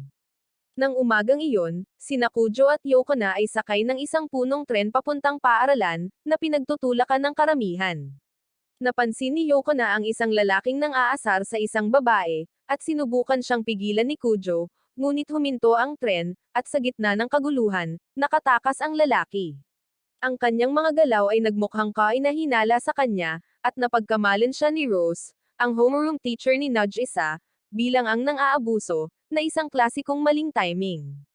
Sa sandaling iyon, dumating si Natsuki na nakasuot ng kanyang uniforme ng estudyante, na isiniwalat na iniimbestigahan niya mismo ang kaso, at bago umalis kasama si Rose, ipinaalala niya kay Kujo ang tungkol sa pista ng Halloween. Kalaunan, nakahiga si Kujo sa kama at iniisip ang paalala na iyon, na parang may oras pa siyang mag-alala tungkol sa mga costume. Samantala, sa baybayin, 2 mangkukulam, sina Octavia at Oni, ang nagpakita na pumapaslang ng mga sundalo gamit ang walang kapantay na mahika. 10 taon na silang wala at malinaw na may hinanakit kay Natsuki, ang mangkukulam ng kawalan. Kinabukasan, naghintay si Kujo sa paliparan kasama sina Yokona, Nudge isa, Kanasi, Asagi, at Motoki. Sinabi niyang makikipagkita siya sa isang kaibigan, at kumalma si Asagi, iniisip na lalaki ito, ngunit dumating si Yuma na may dramatikong pagpasok, at lahat ay natigilan dahil mas maganda siya kaysa sa lahat ng iyong mga pangarap na babae. Sumimangot ang mukha ni Asagi at ang iba ay nabigla. Mabilis na naganap ang pagpapakilala at inakay ni Nudge isa ang lahat sa isang restaurant. Sa hapunan, tinukso ni Yuma si Kujo, nagbabantang magbahagi ng mga kwento mula sa kanilang pagkabata, at binalaan niya itong huwag gawin, habang masayang hinihikayat siya ni Motoki. Pagkatapos kumain, tumungo sila sa pinakamataas na palapag ng gusali para sa tanawin ng lungsod, at nahihirapan si Yokona sa taas. Kaya, inalok ni Kujo ang kanyang kamay, na pinagmasdan ni Yuma ng mabuti, pagkatapos ay tinanong siya ng privado kung nakikipag-date siya kay Yokona dahil mukhang malapit sila. Itinanggi niya ito, ngunit naputol ang pag-uusap nang tumawag si Sayaka. Sandaling kinuha ni Fulia ang telepono habang ipinaliwanag ni Sayaka ang sitwasyon sa paliparan. Kasabay nito, nakatanggap sina Asagi at Motoki ng mga agarang tawag at nagpaalam. Di nagtagal, dumating si Astarte dala ang malungkot na balita. Nawawala si Natsuki. Inisip ni Yoko na malamang nakita na ito ni Natsuki at nag-iwan ng mga tagubilin kay Astarte na protektahan si Kanasi. Nang gabing iyon, nanatili si Astarte sa apartment ni Yoko na habang si Kujo ay umuwi kasama si Yuma, na tinutokso siya kung gaano siya kalapit kay Yoko na, at nagbibiro pa nga na pareho sila ng amoy. Kalaunan, nang buksan ni Kujo ang pinto ng kanyang banyo, natagpuan niya ang kanyang sarili sa banyo ng apartment ni Yoko na kasama sina Kanasis at Astarte. Gulat na gulat, umatras siya at ipinaliwanag ang lahat kay Yoko na napagtanto na ang espasyo sa paligid ng isla ay nagiging magulo, na maaring magpaliwanag sa pagkawala ni Natsuki. Nang gabing iyon sa kanyang apartment, ginulat ni Yuma si Kujo, dahilan para mahulog ang isang baso at masugatan ang kanyang kamay. Pagkatapos ay tinatrato niya ito habang ipinapakita ang kasuotan ng mangkukulam na plano niyang isuot para sa pista. Nagbago ang mood nang bigla siyang yumuko at hinalikan ito. At sa eksaktong sandaling iyon, isang mahiwagang gabi ang lumitaw sa likuran niya. Nawalan ng malay si Kujo, at nang magising siya, napagtanto niyang nasa loob siya ng katawan ni Yuma sa kung anong dahilan. Nang umagang iyon, dumating si Kujo sa bahay ni Yoko na, planong ipaliwanag na natigil siya sa katawan ni Yuma. Ngunit ang mga babae ay kumikilos lamang ng normal sa paligid niya, na lalong nagpapakaiba sa mga bagay-bagay. Kasabay nito, natapos ni Asagi ang pagsuri sa sistema ng isla at walang nakitang mali sa ibabaw. Ngunit si Magway, ang kanyang computer assistant, ay patuloy na itinuturo ang mga kakaibang pagkakamali sa kalawakan na nakakatawa ang pag-arte. Kaya, nagsimula siyang magsaliksik ng mas malalim sa halip na magtiwala sa malinis na ulat. Nakahanap siya ng impormasyon tungkol sa mangkukulam ni Not Arya, isang mataas na miyembro ng isang kriminal na grupo na tinatawag na library, at pagkatapos ay naalala ang mga ulat tungkol sa ilan sa kanila na nakatakas kamakailan. Kaya, sinimulan niyang i-connecta ang lahat na parang sa wakas ay nagkakaroon na ng katuturan.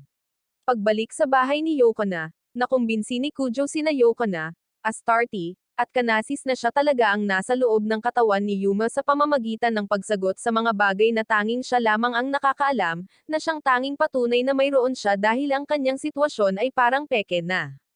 Tinanong ni Yoko na kung nasaan ang kanyang tunay na katawan, ngunit wala siyang ideya.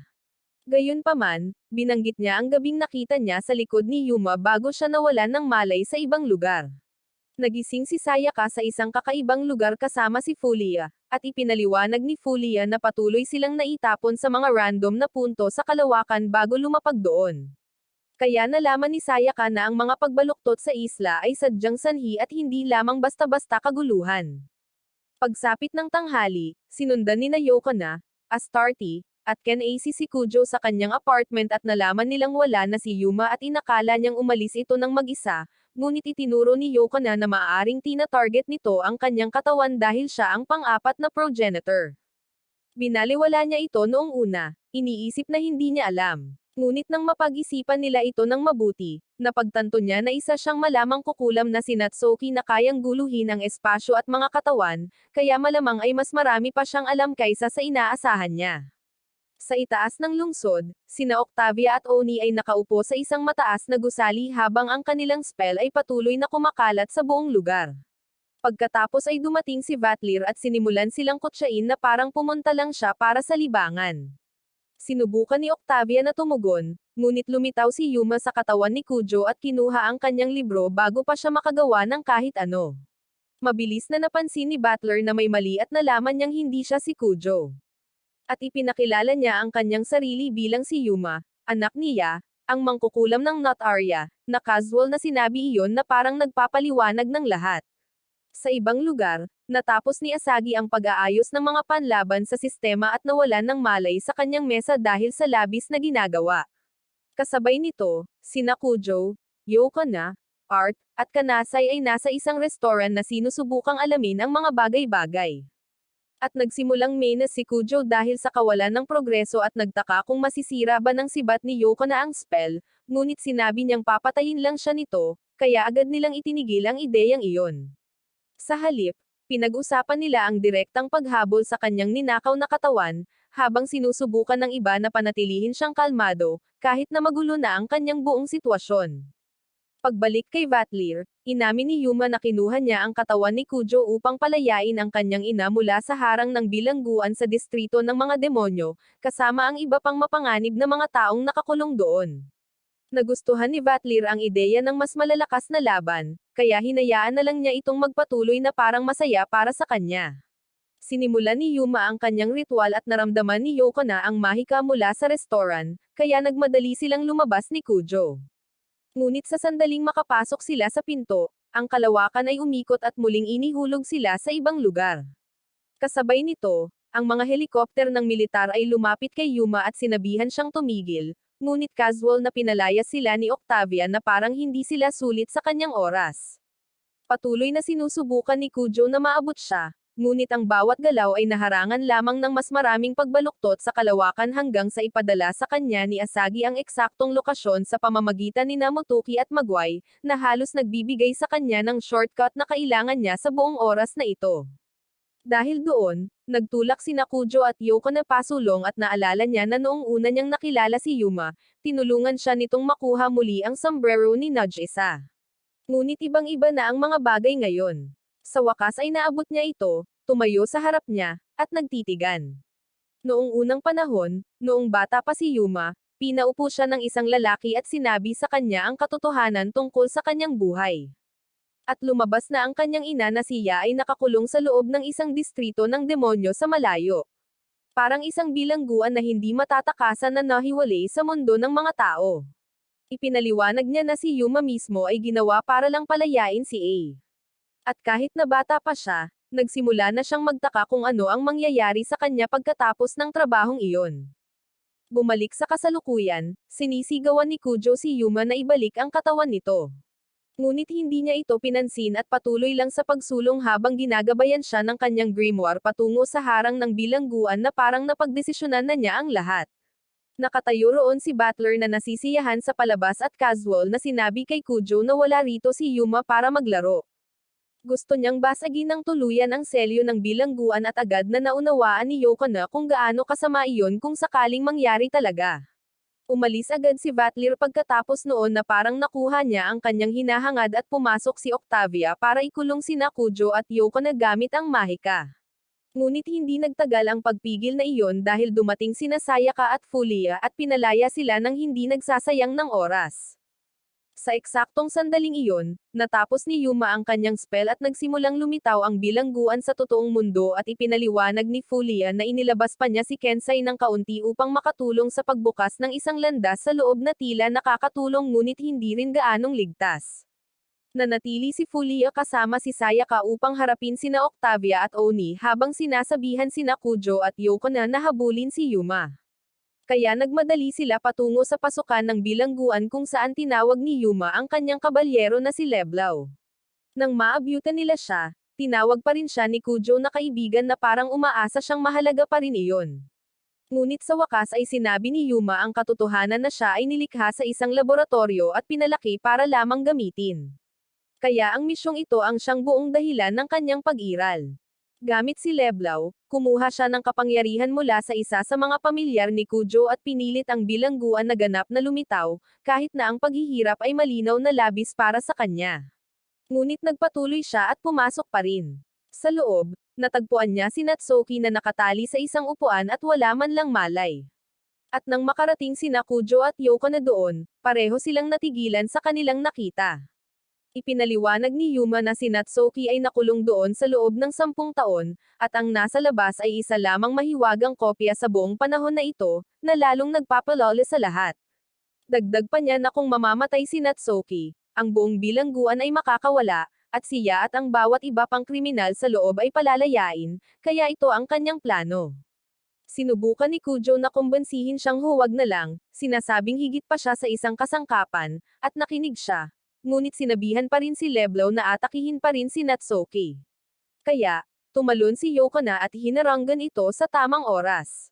Sa labas, hinarap ni Sayaka at Fulia ang mga pag-atake ni Octavia, nagtulungan upang masira at tapusin ang laban.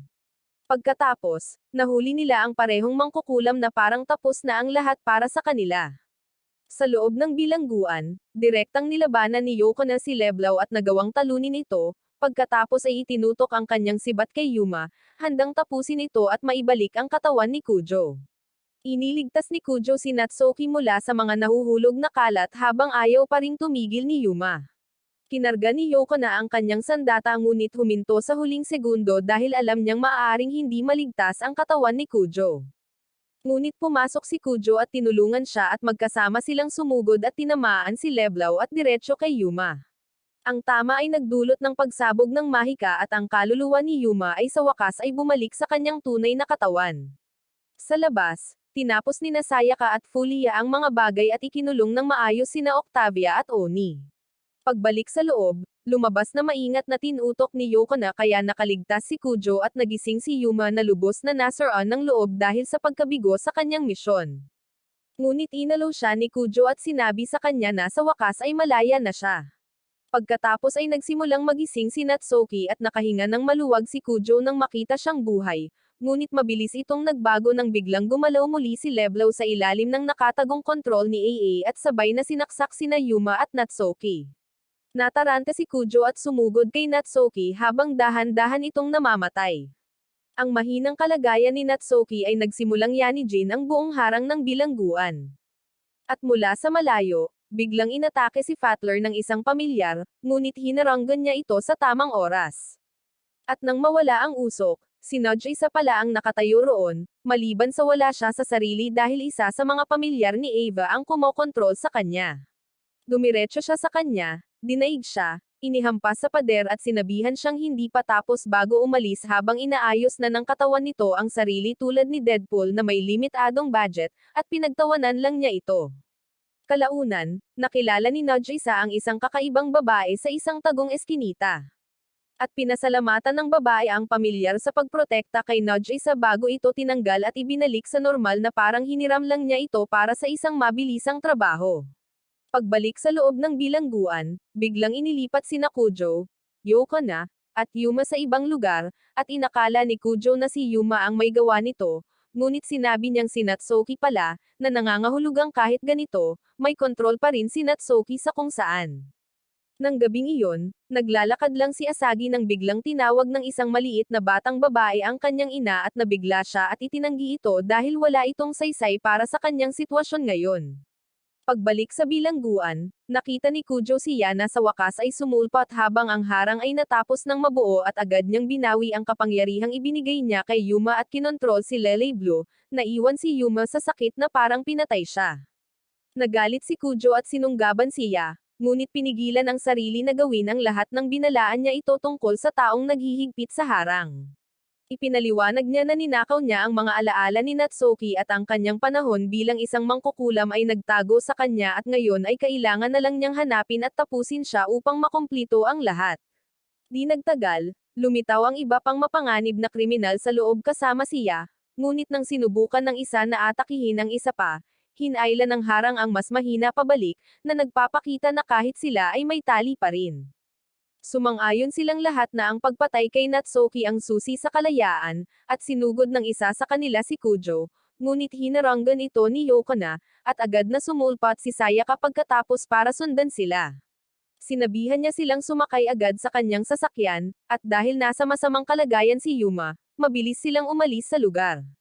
Habang nasa daan, nagsimulang mag-isip si Kujo kung paano ililigtas si Yuma at sa wakas ay binanggit ang kanyang ina, si Ma'am Ori, bilang tanging makakatulong. Kasabay nito, kumakain si Asagi kasama ang batang babae na tumawag sa kanyang ina, at walang naaalala ang bata ngunit mukhang isang nakababatang Natsuki. Nang banggitin ni Asagi ang pangalang Minamiya Natsuki, nagsimulang umiyak ang batang babae. Kaya, nagpa siya si Asagi na tawagin siyang Sana, na parang sinusubukan lang niyang panatilihing simple ang mga bagay-bagay.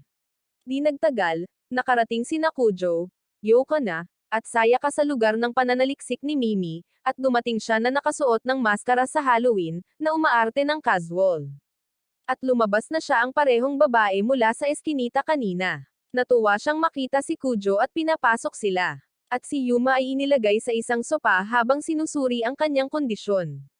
Ipinaliwanag ng alaala na ang katawan ni Yuma ay nasesire dahil wala na ang kanyang koneksyon kay Leblaw.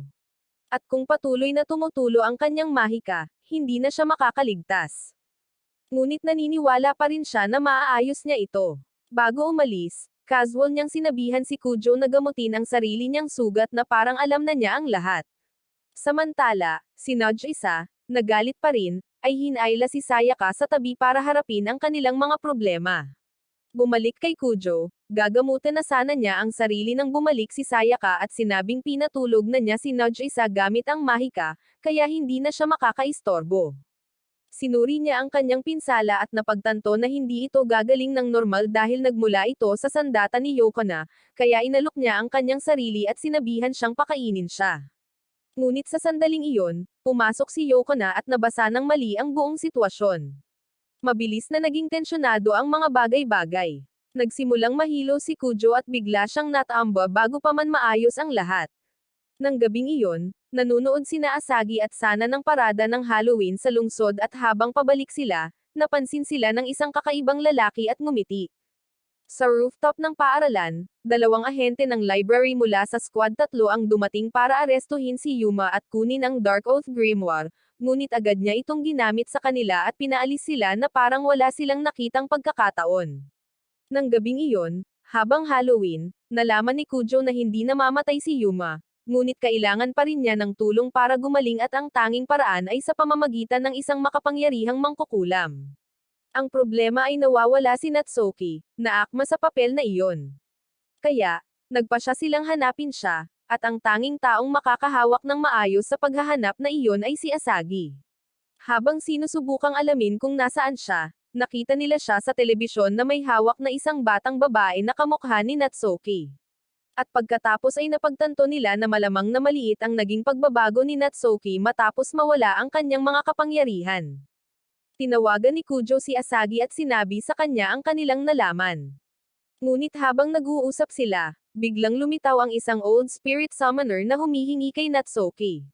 Nang simulan niyang ipakita ang kanyang kapangyarihan, tumakbo si Asagi kasama ang babae at sa pamamagitan ni Magway, nalaman niya na ang lalaki ay si Kiliga, isang taong ginawang sandata sa pamamagitan ng paglalagay ng espiritu ng apoy sa loob ng kanyang sariling katawan para lamang mas mahusay na lumaban.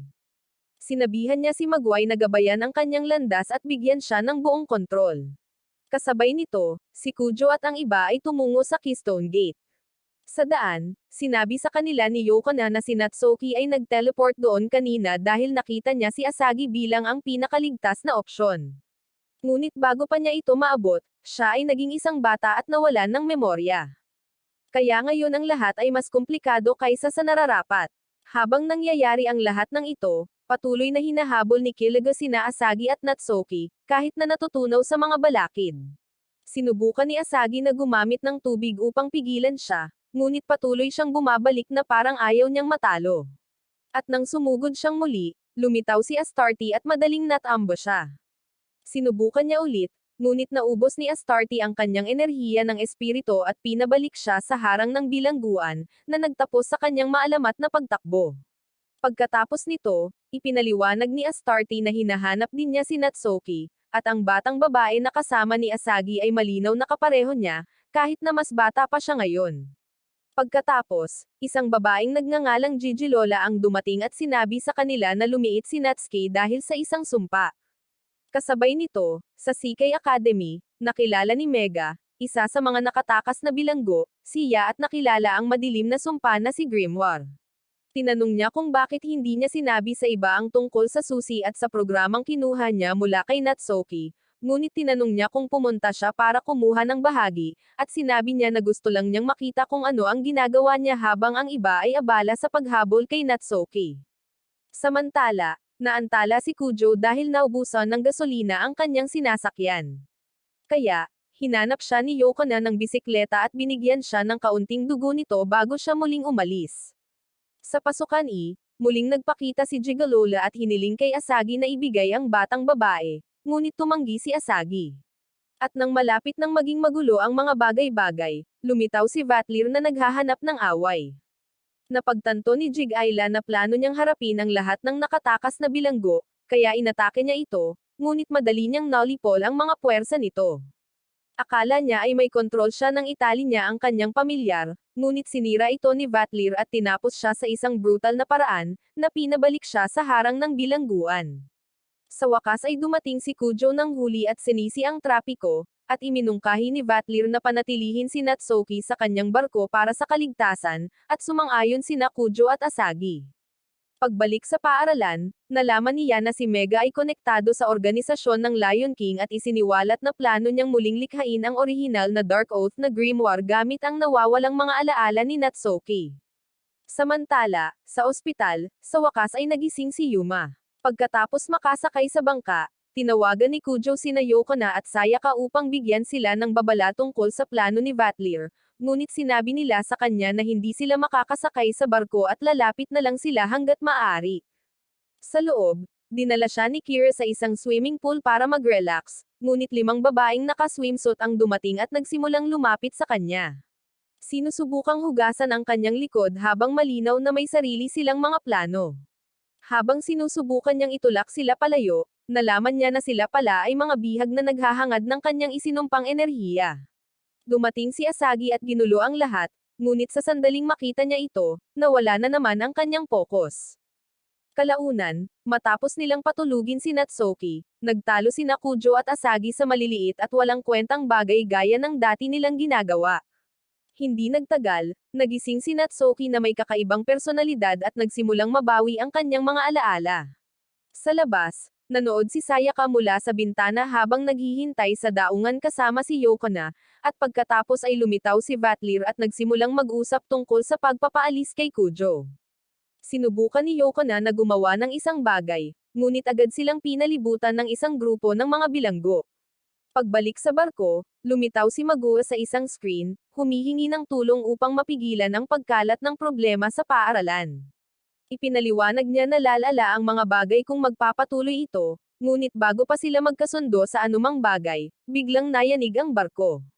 Pagkatapos ay sinabi ni Natsuki na isa sa mga nakatakas na bilanggo ang nagtatangkang pumasok sa barko. Pagkatapos noon, bumagsak si Vatlir sa silid na bagbog na bagbog. Nagsimulang magtaka si Kujo kung kaya ba talaga niyang labanan ang isang tulad ni Brute, isang dating mersenaryo. Ngunit bago pa man siya makagawa ng anuman, humakbang si Vatlir pasulong at pinakawalan ang kanyang pamilyar. Madaling nalusutan ito ni Broad, at tumugon si Vatlir sa pamamagitan ng pagtawag ng mas maraming ahas, na lalong naging seryoso sa laban. Sa labas, habang sinusubukan ni Yokona at Sayaka na sumakay sa barko, hinaranggan sila ng isa pang bilanggo. Nanatili si Sayaka upang lumaban habang si Yokona ay nauna upang hanapin si Kujo. Sa loob, patuloy na lumaban si Vatlir habang si Kujo ay tumatakbo kasama si Aasagi at nakilala nila si Yokona, na kahit papaano ay nakadamit na parang isang nurse. Kasabay nito, isang tangke ang lumitaw at muntik na silang tamaan, ngunit dumating si Damdaya dala ang sarili niyang tangke at sinira ito. Nagpakilala siya at sinabing ipinadala siya ni Magway upang kunin si Asagi.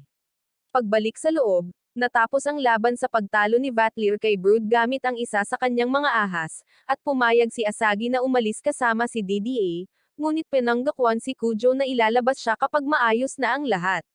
Samantala, sa ibang lugar, nahihirapan si Saka noong una. Ngunit matapos malaman ang kakayahan ng kanyang kalaban, nagpaputok siya ng isang mahiwagang shot na tumalo sa kanya at nagpabalik sa kanya sa bilangguan.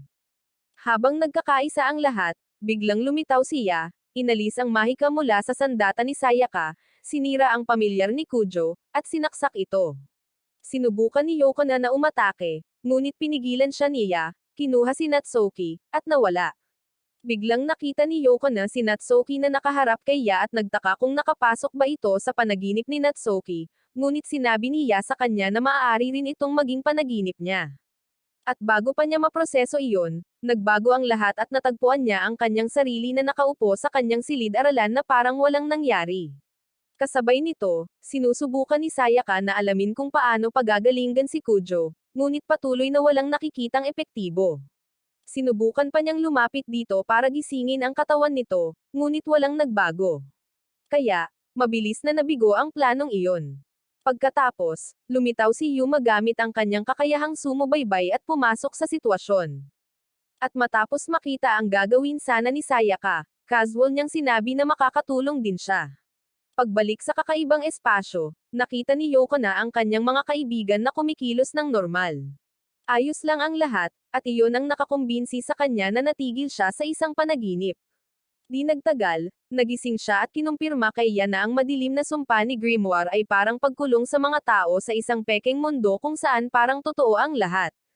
Sa klinika, hiniwa ni Yuma ang sarili at binigyan si Kujo ng dugo para maibalik ang kanyang kapangyarihang vampira at agad itong gumana. Gumaling siya at kumuha pa mula sa kanya, pagkatapos ay humarap sa batang babae sa tabi niya at muling kumain. Pagkatapos nito, tiningnan niya ang kanyang pinsala at napansing hindi pa rin ito gumagaling, na ikinainis niya.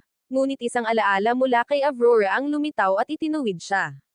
Kasabay nito, tinawag niya ang kanyang pang-apat na pamilyar na kalikasan at isang hamog ang kumalat sa buong isla. Samantala, patuloy na kinakausap niya si Yoko na tungkol sa kung paano nasira ang mundo at kailangang baguhin, kahit na may mga taong nasaktan. Ngunit tumanggi si Yoko na sumang-ayon sa kanya kahit ano paman. Sa sandaling iyon, naglabas si Kujo ng isa pang pamilyar at pinakawalan sina Yoko na at Natsuki mula sa kung saan sila nakakulong. Dumating sina Sayaka at Yuma pagkatapos, at mabilis na pinalaya ni Yoko na si Natsuki. Sinabi ni Kujo na haharapin niya ang isang mag-isa, ngunit nanatili pa rin si Yoko na sa kanya. Tumugon si sa pagsasabing ito ang kanyang mundo at tinawag ang mga kopya ng mga bilanggo upang labanan sila, ngunit binura sila ni Kujo gamit ang kanyang pamilyar nang hindi bumabagal.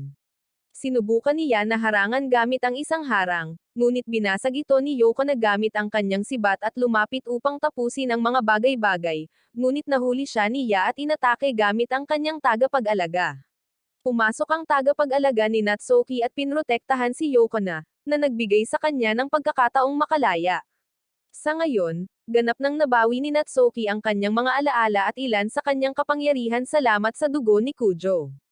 Tinatakan ni Natsuki ang malagim na digmaan at itinali ang isang pamilyar, pagkatapos ay gumamit ng isang spell na nagpapahintulot kay Yuma na kontrolin ito, na iniwan si nang walang suporta.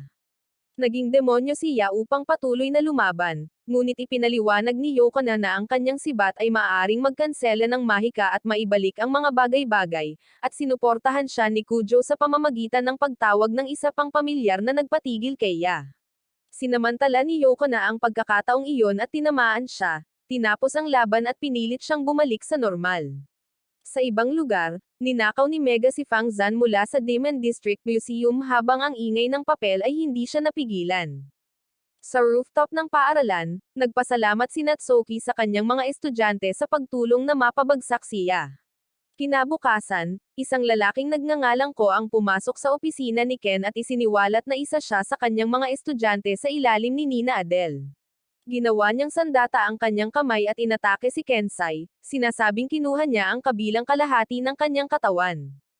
Kasabay nito, nakatanggap si Yoko na ng isang sulat na ipinadala ng isang ibon na Samaira sa kanyang harang. At pagkatapos basahin ito, nalaman niya na tinatakan ng kanyang mga nakatataas ang kanyang kapangyarihan sa sibat sa loob ng 4 na araw.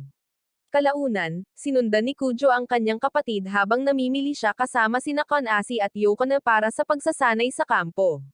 Nalungkot si Yoko na hindi niya siya mababantayan, ngunit sinabihan niya itong ay enjoy na lang ang pahinga. Habang sila ay naglilibot, dumating si Ko at tinanong kung si Kani ay kasintahan ni Kujo, pagkatapos ay nagpakilala at biglang inatake si Kujo habang tinatanong si Kanasai.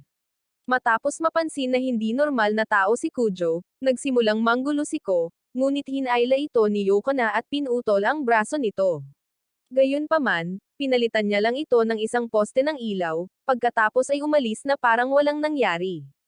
Kalaunan, pumunta si Kujo sa opisina ni Natsuki, ngunit natagpuan lamang niya si Astarte, na nagkwento sa kanya tungkol kay Han uli. Pagkatapos noon, nakilala niya si Asagi sa cafeteria upang tingnan ang monasteryo ni Aidlord, ngunit wala na ang datos, na nagpahinala sa mga bagay-bagay. Sinubukan ni Asagi na lumapit sa kanya ngayong magkakampo na ang mga nakababatang estudyante, ngunit tinanggihan niya ito at hiniling sa kanya na takpan siya habang lumiliban siya sa paaralan. Tumungo siya sa kakahuyan at sumunod si Asagi, ngunit natagpuan sila ni Natsuki at tinawag sila. Pagkatapos nilang magpaliwanag, sinabi niya sa kanila na inatake si Kensai. Nalaman ni Kujo na si Ko ang nasa likod nito at nagtanong kung maaari siyang tumulong, ngunit hindi iyon pinansin ni Natsuki at sinabi na lang na magkakaroon sila ng karagdagang klase para sa pagliban. Pagkatapos ng klase, dinala ni Yoko na si Kujo sa isang lugar na noong una ay ikanalito niya, pagkatapos ay sinabihan siyang ipikit ang kanyang mga mata. Nang idilat niya ang mga ito, nasa loob sila ng organisasyon ng Lion King. Doon nila nakilala ang isang pas ang nagsasalita at isang taong kamukha ni Sayaka. Samantala, sa monasteryo, ipinakita ni Ko ang kapangyarihan ng dugo ng mga pantas sa kanyang nakatataas, ang nagligtas sa kanya noon, at nagpa siya ang lalaki na gamitin ang kapangyarihang iyon para sa kanyang sariling mga layunin. Pagbalik sa organisasyon, kinuha ng pusa ang sibat ni Yoko na, binigyan siya ng pahinga mula sa panunood kay Kujo, kahit na gusto pa rin niyang manatiling malapit. Nagpasalamat ang pusa kay Kujo para sa ginawa nito para kina Aurora at Yoko na. Sa sandaling iyon, tinawagan siya ni Asagi at tinanong kung nakita niya ang nawawalang hikaw nito kanina. Nang mapagtanto niyang malapit na ito sa monasteryo, sinabihan niya itong umalis kaagad at nangakong babawiin ito sa kanya mamaya. Ngunit hindi ito sineryoso ni Asagi at nanatili at napansin siya ni Ko habang sinusubukan niya ang kapangyarihan ng dugo ng mga pantas at tinatawagan si Nina Aidlord. Lumitaw si Nina, inatake si Asagi at umalis. Bago nawalan ng malay, humingi ng tawad si Asagi kay Kujo. Nakita ni Kujo si Asagi na nakahiga roon at tuluyang nawalan ng kontrol, ngunit pinigilan siya ni Yoko na at nagbabala na kung lalampas siya, maaaring mabasak ang buong isla at maipit ang kanyang kapatid dito. Nang sandaling iyon, muling lumitaw si Ko at sinimulang kotsain ang katawan ni Asagi, at lalo pang itinulak nito si Kujo, kaya agad siyang umatake. Lumaban si Cole, ngunit kinansela ni Yoko na ang kanyang kapangyarihan sa tamang oras, na nagbigay kay Kujo ng isang malinaw na tama. Kahit na pagkatapos noon, tumayo muli si Kay, at napansin nila na nagbabago ang kanyang katawan. Nalaman ni Yoko na ito ay dahil sa dugo ng mga pantas at mabilis na inilayo si Kujo mula sa kanyang mga pag-atake. Ipinaliwanag niya kung ano ang kanilang kinakaharap, at tinawag ni Kujo si Al Mercury, na siyang nagpabagsak kay Ko. Di nagtagal, biglang bumangon si Asagi, na mukhang walang seryosong nangyari, at nakahinga ng maluwag si Kujo nang makita niyang maayos ang kanyang kalagayan. Nang gabing iyon, dumating ang mga pulis sa monasteryo habang pauwi ang mga estudyante. Habang nasa daan, umalis si Yoko na upang iulat ang lahat, at sinundan ni Asagi si Kujo pabalik dahil gabi na. Sa kanyang bahay, naligo si Asagi, ngunit napansin niya ang isang pulang kristal sa pagitan ng kanyang mga melon. At pagkatapos noon, nanghina siya at nawalan ng malay. Samantala, sinusubukan pa rin ni Kujo na maunawaan ang lahat ng dumating si Asigi, umakto ng ibang-iba at tinawag siyang vampira na parang hindi niya ito kilala. Sinabihan niya itong magtakip at gumawa siya ng tuwalya gamit ang mga bulaklak, sinasabing alchemy iyon.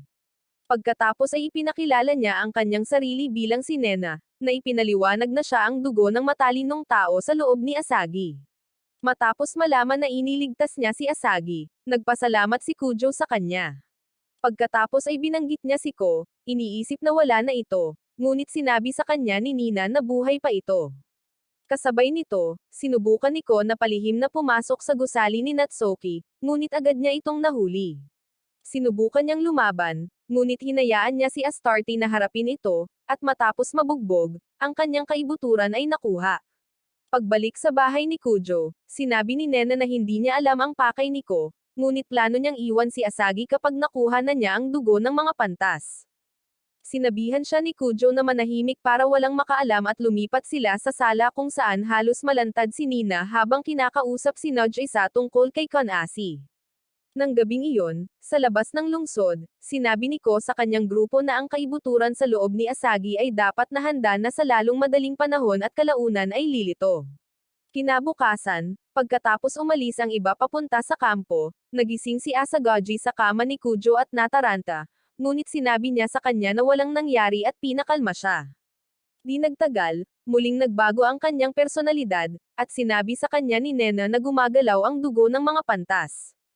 Sa daungan, inabisuhan ni Motoki ang kanyang teenager tungkol sa target, ngunit ang tawag ay napalitan ni Magway.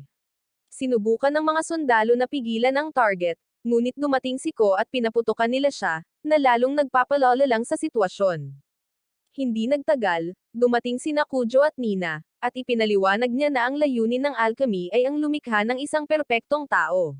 Samantala, sa isang barkong patungo sa isang isla, ipinagpatuloy ni Nudge isa at ng iba pa ang kanilang paglalakbay, ngunit napansin ni Nakana at Yokana ang isang kakaibang bagay na gumagalaw sa tubig patungo sa kanila.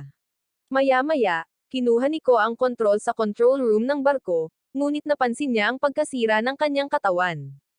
Kasabay nito, sinabihan ni Yuina si Nudge isa na magpatuloy, ginagamit ito bilang dahilan upang suriin ang kanyang sariling mga pandama.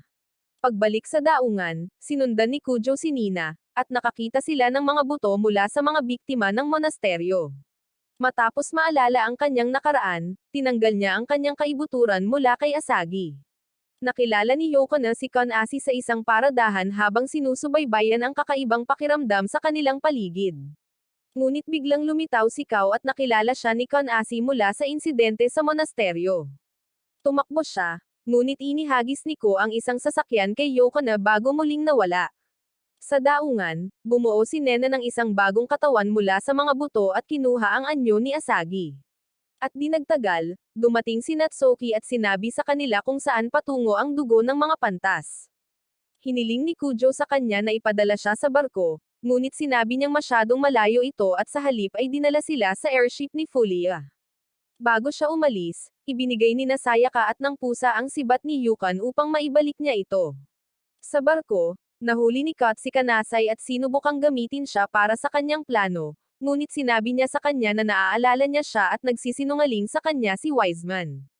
Tumanggi si Kay na tanggapin ito at sinabing gusto lang niya mabawi ang kanyang katawan, ngunit ang mga salita nito ay nagpayanag sa kanya at nawalan siya ng pokus. Inatake pa rin niya ito, ngunit madali siyang hinaranggan ni Yokana.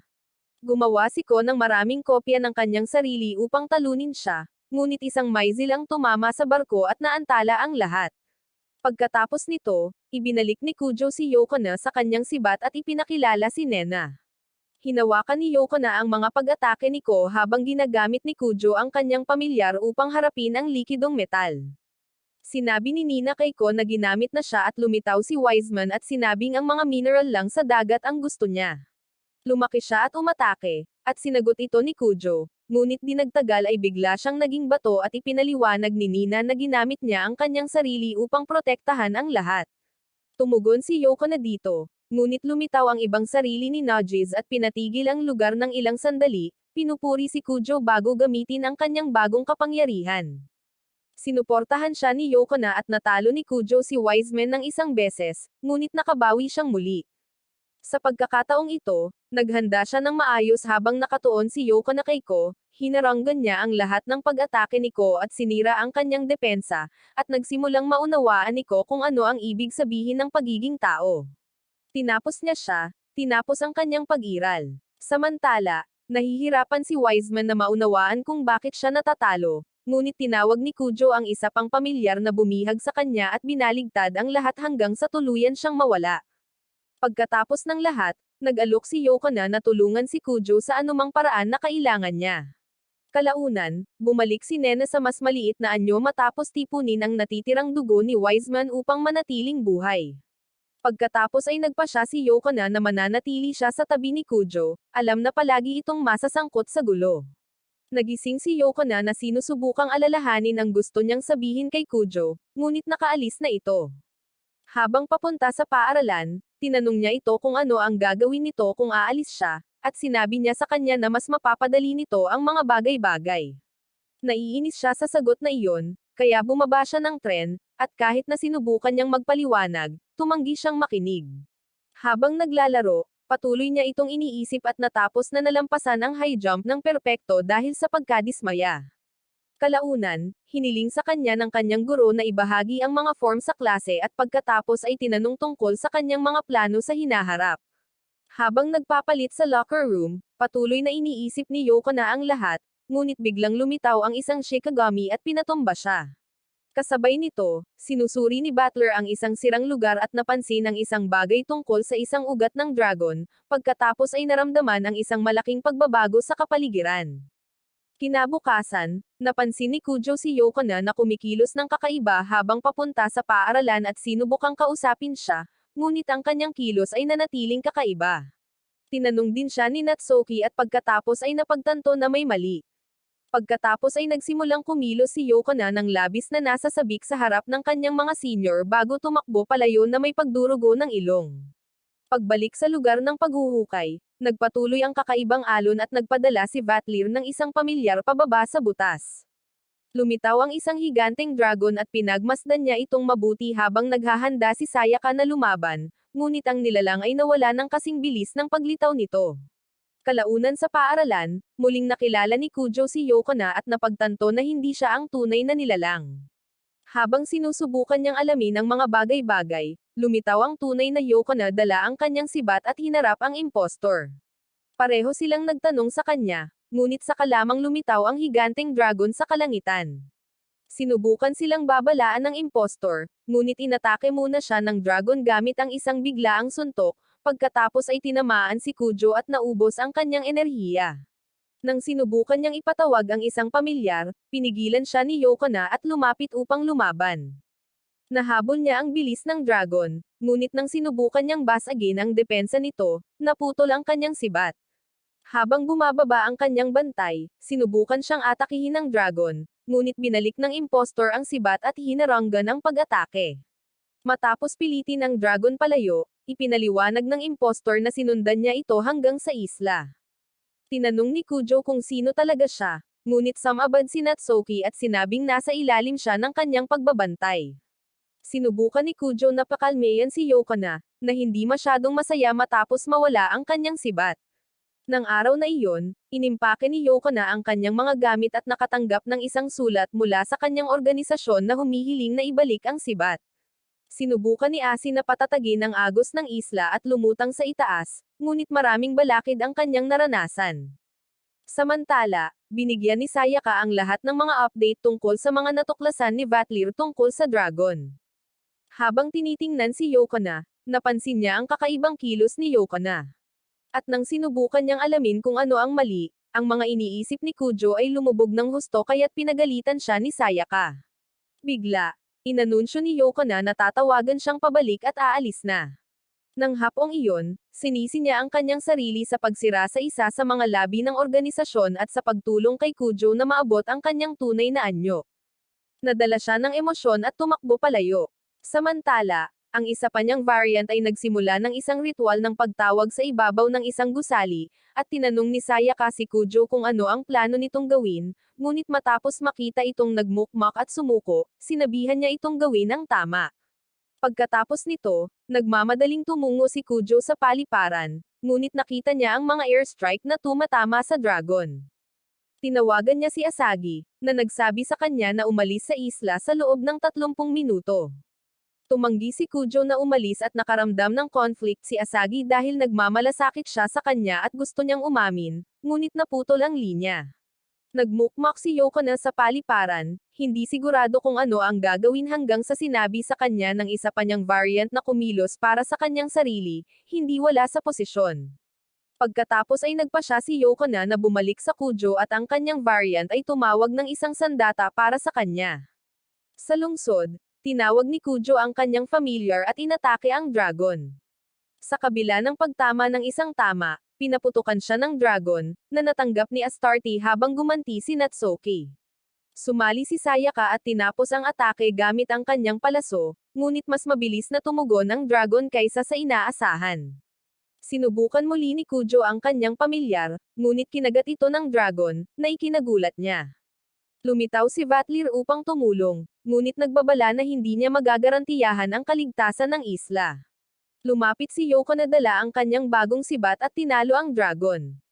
Hinayaan niyang kumuha si Kujo ng ilan sa kanyang dugo habang muling sumibol ang dragon para sa isa pang bala. Sa pagkakataong ito, pinagdugtong ng dalawang Yokona ang kanilang mga sibat at nagpakawala ng isang nakamamatay na suntok habang idinagdag ni Kujo ang pangwakas na haplos sa pamamagitan ng pagkuryente sa dragon. Sa wakas ay winasak ito ng kanilang pinagsamang mga pag-atake, na nagligtas sa isla. Pinagalitan ni Sayaka si Yokona dahil sa hindi lubusang pagbasa ng sulat mula sa kanyang mga nakatataas, na nag-utos sa kanya na bumalik para sa isang medikal na pagsusuri. Kaya, sinisi ni Yokona si Kujo sa pagnanais na wala siya. Bigla, lumitaw ang liwanag sa ilalim ng mga paa ng impostor, at ipinahayag niya na tapos na ang kanyang oras. Bago mawala, tinawag niya si Yokona na kanyang ina. Di nagtagal, bumalik sa normal ang buhay sa lungsod, at patuloy na binabantayan ni Yokona si Kujo.